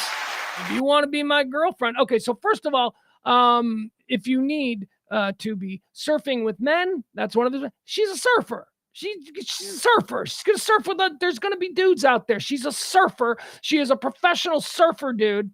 The other one is if you need boundaryless, inappropriate friendships with men. Okay, so I don't know what that's about. Like boundaryless, that seems very relative. We could probably talk about that. If you need to model, he's like, if you need to be a model, well, she's gorgeous, and she's a female gorgeous surfer. So yeah, I'm guessing that there are some surf and surf related products that would like to take her picture. So you got a problem with that? And he said, if you need to post pictures of yourself in the bathing suit, she's a surfer, dude. You're dating a surfer. A bathing suit is her business suit. That's what she wears. Anyway, it goes on, all these things. And he took a massive beatdown. Oh my God. Everybody's like, I can't believe Jonah Hill is such an asshole. To which I was like, really? You can't believe that? You never thought he was kind of an asshole? A funny asshole, an entertaining asshole. But you never thought, oh my God, he's probably, when he's not trying to be funny, still just an unfunny asshole. Yeah, he's an asshole. Jonah Hill. He's probably a horrid. What's that movie? What I think that one of the most realistic depictions of who Jonah Hill is happened in that movie, This Is the End. Have you ever seen the film This Is the End? It's so funny. I love this movie. And I hope that 20 years from now it attains some form of cult status, because it doesn't really have it yet, but it is such a funny movie. This Is the End is Jonah Hill and all of his buddies. You got your James Franco's, you got all the young Hollywood people that they party with. They all made a movie together where they all play themselves, and it's about the end of days. It's about, they're at a party at James Franco's house when the world comes to an end, and it's called This Is the End. Anyway, Jonah Hill playing Jonah Hill in this is a total asshole, like the biggest asshole in the room, but he's overdoing that smarmy, friendly stuff. So that's kind of like what I think Jonah Hill is. I mean, he's probably that in real life. Like Jay Baruchel, who's one of the writers of that, and Seth Rogen, who was one of the. I think they knew. You know what I mean? I think they were like, okay, we're all going to become caricatures of our public image, but let's really make Jonah an asshole, because Jonah really is an asshole. Like, that's what I think they did in writing that movie. Now, let's get into the demands that he put upon his girlfriend. Here's how I feel about it. A lot of people are like, he's trying to control her, all this stuff. And I'm like, yeah, okay, he is. Seems like the ball's in her court. These are his demands. This is what he wants in a girlfriend. He is telling her exactly what he wants and what he needs to be happy in a relationship with her. Now, it's not at all what she wants to hear. It is not at all, it does seem like he's trying to control her, and he's putting it all right there. And he's saying, look, for us, for you and me to be in a relationship, these are the stipulations that, we're going to have to come to an agreement on, or else it's over. I don't see a problem with that. I don't see if the problem you're having with this is that it's just that, oh, I didn't think he was like that. I'm like, no, I would totally not put this past him. This seems he seemed wildly insecure. He's a fat kid who was all of a sudden turned into a big Hollywood movie star, and he's hanging around with like James Franco and all these good-looking people. He knows what he is. He knows he's a little Shrek goblin. He has so much insecurity in him. You don't think that in his relationships with much younger, smoking hot model types, he's gonna be a little bit weird? What's the matter with you? Do you not know human beings? I mean, obviously, he is not. He's like me. I dated so outside my skis for so many years. I dated women who were they wouldn't look at me twice. But because I had a radio show, that was the way the door opened. And then, I got to lay my moves. I would never get to lay my moves. And sometimes they connected. But I know exactly what that insecurity feels like. And if you think that Jonah Hill doesn't have it in spades, you're crazy. Does this make him a terrible person? Maybe, but not exclusively. I mean, I think he's probably a terrible person just because of the way he carries himself. Is this the kind of thing that I would write to a girl? I don't imagine so, because I'm not quite at this stage in my life. I'm not quite as insecure as maybe I was younger.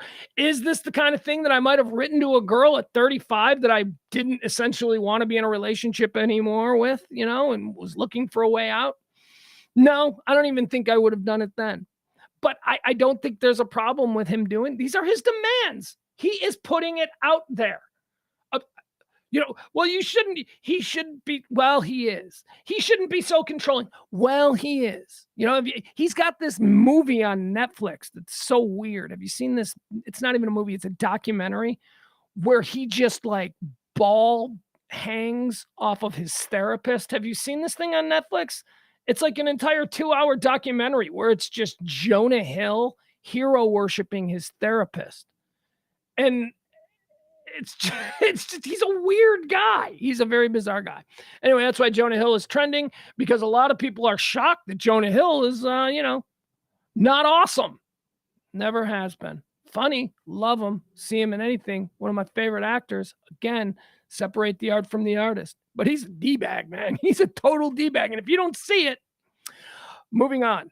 What else do we have here? Napoleon. Oh my God, we got a new movie. We're going to watch a new movie. All right, we're going to watch a clip from a new movie. This is the new Ridley Scott Napoleon film. Now, do you like Napoleon? I do. I love me some Napoleon. He's one of my favorite. He is one of my favorite historical characters. Joaquin Phoenix is taking on the role of the little corporal. Here, hold on. We'll have to make this smaller. You know what? No, we're just going to go straight over to here. Hold on. Give me a second. It looks awesome. All right, here we go. Just released today, the new trailer for Napoleon. Let's watch this. Joaquin Phoenix, Ridley Scott. What could go wrong?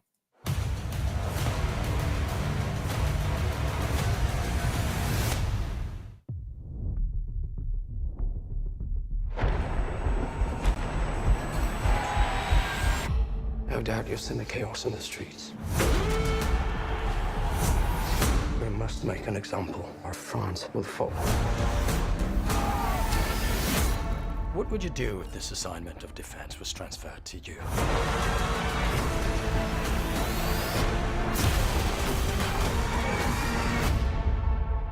I promise you brilliant successes.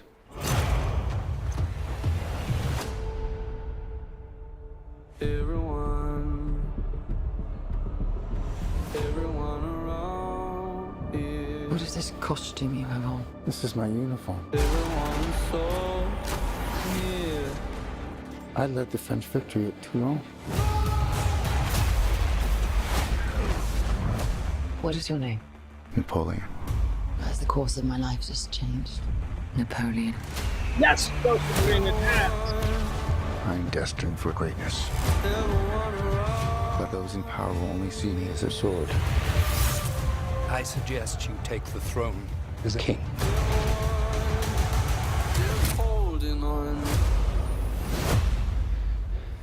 Shall we vote?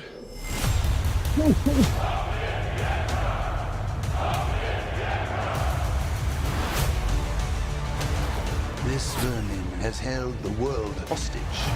You guys, this looks so Egotism good. and his lack of simple good manners.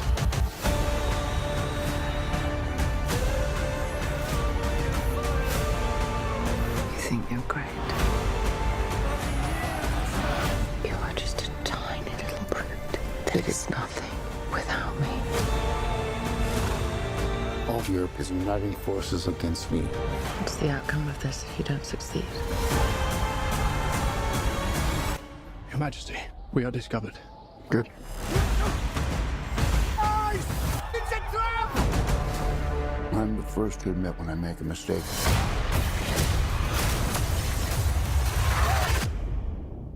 I simply never do.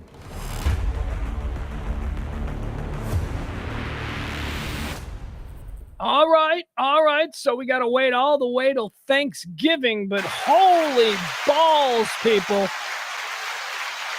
Well, that looks good. Ridley Scott, Joaquin Phoenix. Joaquin Phoenix. And he was like the lesser. Remember River? Remember his brother River? His brother River was the big movie star. Joaquin was like the Jim Belushi of the River Phoenix, John Belushi sort of thing.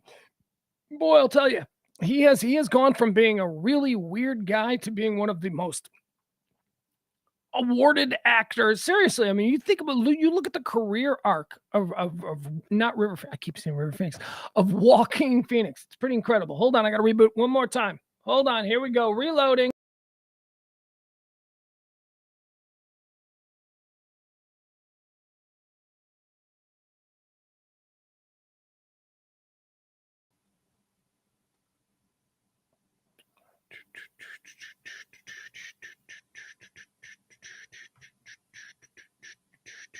Come on. Hi, guys. Hi, everybody. We back. Okay. That is about it for all the things that I have planned for today. Let me see. Let's jump into the trends so that we can see if there's anything that is happening since we signed on. Anything big, anything newsworthy. No, Napoleon. We just showed that. Napoleon is trending. Larry Nassar. We talked about that. Larry Nassar got himself stabbed. He's the pervy doctor who defiled all of our most favored Olympic gymnasts. Why is the Athletic trending? There's nothing. I don't see anything trending. Hey, you know what I was thinking about? And I know that this is a terrible thing to think about.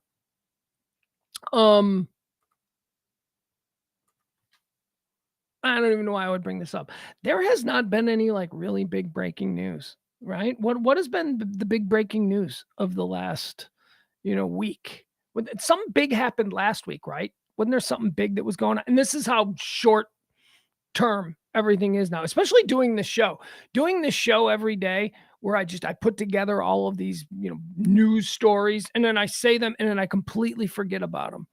But, it's like, do you want to even chance? Like, okay, so I was thinking about shootings. I was thinking about shootings yesterday because I had to go to the Tom Thumb. I was at the Tom Thumb. I had to run up there and there was somebody still had fireworks like in the parking lot. And I was walking through the Tom Thumb parking lot and somebody let off a bunch of firecrackers and it was like, and it was, instantly I recognized them as firecrackers, right? I mean, there's definitely a sound. There's a different sound that you get with the, the firing of a gun and firecrackers. But I knew it was firecrackers. But there was a woman who was walking, she was pushing her cart back to the cart rail because she's a good citizen. She was pushing her cart back to the cart corral and she like flinched. And she looked at me and I smiled and I said, "You okay?" And she's like, "Yeah." I'm like, "Just fireworks." And she's like, "Oh, I don't know." And I got my car and I was like, huh. I mean, I totally get why, you hear that. First of all, even if it was before the era of the public mass shooting, you're walking through a parking lot, somebody throws firecrackers, you're still going to jump because that's a loud noise. But I was thinking about it. I was like, we haven't had one. We haven't had one really. I mean, I know, come on, 23 people. What I'm talking about is the scary one, like the scary ones. The scary ones for me are the random ones, where people just walk into a place where you could be, where I could be. There is no rhyme or reason as to who the people are or what the victims are going to be. We're not all attending the same party. We aren't all, affiliated with the same gang set or whatever. Or we're at a backyard barbecue. That's not it. I'm talking about walking into a Target, walking into a movie. We haven't had that. It's been a pretty quiet summer. I mean, I know that we've had, we had the shooting in Fort Worth, but again, that seems like it was gang related and there is no, human life loss is human life loss. I'm just talking about my immediate reaction to the stories are different. When I hear something that happens on the southeast side of Chicago at 2:00 in the morning, I don't get as concerned as when I hear about, a shooting at the Target in my mom's neighborhood. There's just a little bit little bit different. So that's good. And I don't even know why I mentioned it other than I was thinking about it. And I thought that was interesting because inevitably the next time one of these things happen, you'll get a whole bunch of people who are like, just another day in America. And I'm like, you know what? No, it's not just another day in America. We have plenty of days where we don't have these tragedies. I think you lessen the importance of the individual tragedy when you act like just another day in America. Oh, shut up. Oh, shut up. That's as ridiculous as the whole thoughts and prayer, Anyway, it's been a quiet summer. It's been a quiet summer as far as seems like big news story. Although, isn't that why they call it the dog days of summer? Because it is quiet. Because there is, a lot of people on vacation. I don't know what I'm saying. I'm just saying that it seems like it's been a quiet summer. And so far, so good. I think that's good. What we've had more mass shootings in the month of July. I go, okay. Maybe we have. It just doesn't seem like it. Which is good. This is ultimately good. I just don't know why I'm bringing it up because it seems like maybe I'm tempting fate. All right, that's gonna be it. We're out of show. There's nothing else going on. Is there anything else going on? You know what? Let me check one more thing. Let me check really quickly. Let's see. All right. 500 days of war in Ukraine. We've got that. That's a thing. Here's the story again. The story's going to the top. 40% of Brown University students say that they're not straight. I don't know how that's possible. I mean, if it's true, and I suppose it could be true. It could just be that could be an anomaly. It could just be, Browns, for whatever reason, they've attracted a number of people of that orientation, which is fine. But I just don't think that if we're looking at a large, I don't think 4 in 10 people. I don't think 4 out of 10 people. What is, I don't know. What is the gay thing? Like, didn't they used to say 5% of people are gay? Is that true or is it more? Just don't think 40%. It seems like that would be ultimately dangerous for humanity if, we weren't reproducing, chunking out kids. Or maybe better. I don't know. Depends on how you look at it. All right, let me check Google really quick here, see if there's anything new trending at the moment. Instant trends. Here we go. Let's see here. What is happening right now? Let's see here. What is the number one thing people on Google are talking about right now? Prime Day. Prime Day 2023. Larry Nasser, Jamie Foxx. We've talked about that. Ryan Gosling. Okay. U.S. Home Run Derby. Is that tonight? Is the Home Run Derby tonight? I don't give a shit about baseball. Seriously, I am so 100% now on the Rangers bandwagon. I cannot handle my team of my youth is just, I can't with baseball anymore this season. Right.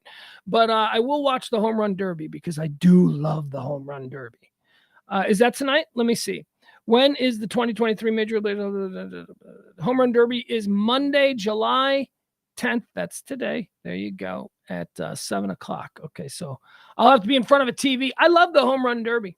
It's just, one of the, I won't watch the All-Star game itself, but I will watch the Home Run Derby. $1 million will be on the line Monday at T-Mobile Park in Seattle, where 8 of the top hitters in Major League Baseball will gather for the 2023 Major League Baseball Home Run Derby. Total prize pool is $2.5 million, but the winner will garner $1 million, and the 2023 Major League Baseball Home Run Derby bracket is headlined by the Polar Bear. Pete Alonso, the New York Mets slugger, is a 2-time winner of the event, and he'll be challenged by 7 others in the 2023 MLB Home Run Derby. Former MVP Mookie Betts is in the Home Run Derby, as well as El Pantera.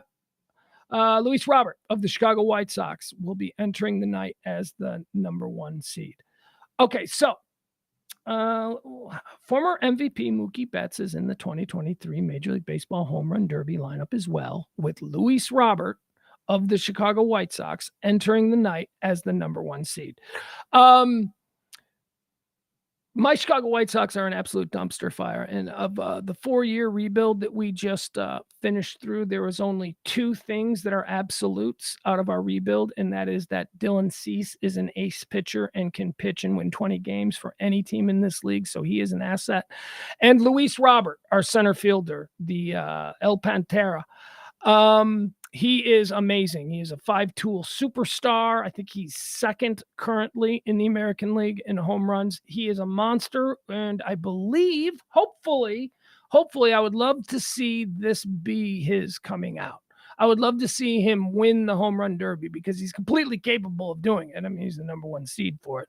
I think that he's capable of doing it. And I don't think anybody knows who this guy is. And quite frankly, let's put a really big spotlight on him today at the All-Star game because let's trade his ass. Seriously, my White Sox need to get rid of everything.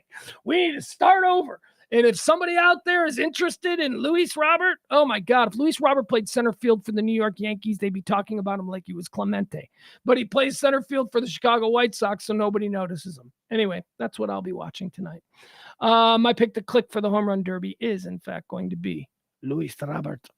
The 2023 Home Run Derby will begin at 8 o'clock. All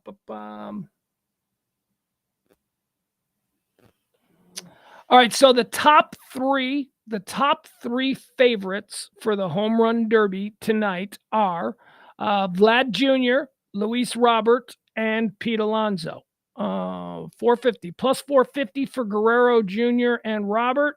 And let's see, plus 300 for Alonso. All right, so it's plus 300. So Alonso is the favorite, and then right behind him, you've got Luis Robert of the White Sox and Vlad Guerrero Jr. of the Blue Jays. Who else is in it? Julio Rodriguez is in it. Adolis Garcia. Let's see here. Who else do we have? Randy Arozarena. That's a hard name to say.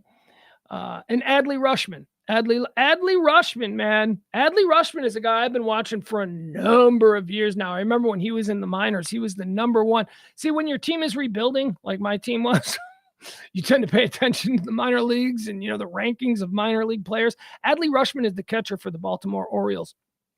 He was the number 1 overall pick taken in, I think, 2020, maybe. And he was also the number 1 player in the minor leagues for the time that he was there. He's a baller, Adley Rutschman. Return to a great catch. Why am I doing baseball talk? Oh, my God. I am so sorry. All right, let's get out of here. Nobody wants to hear my baseball talk. Certainly nobody here wants me to go and get all catcher queer over Adley Rutschman, who's incredible. It's incredible. Adley Rutschman, mark my words.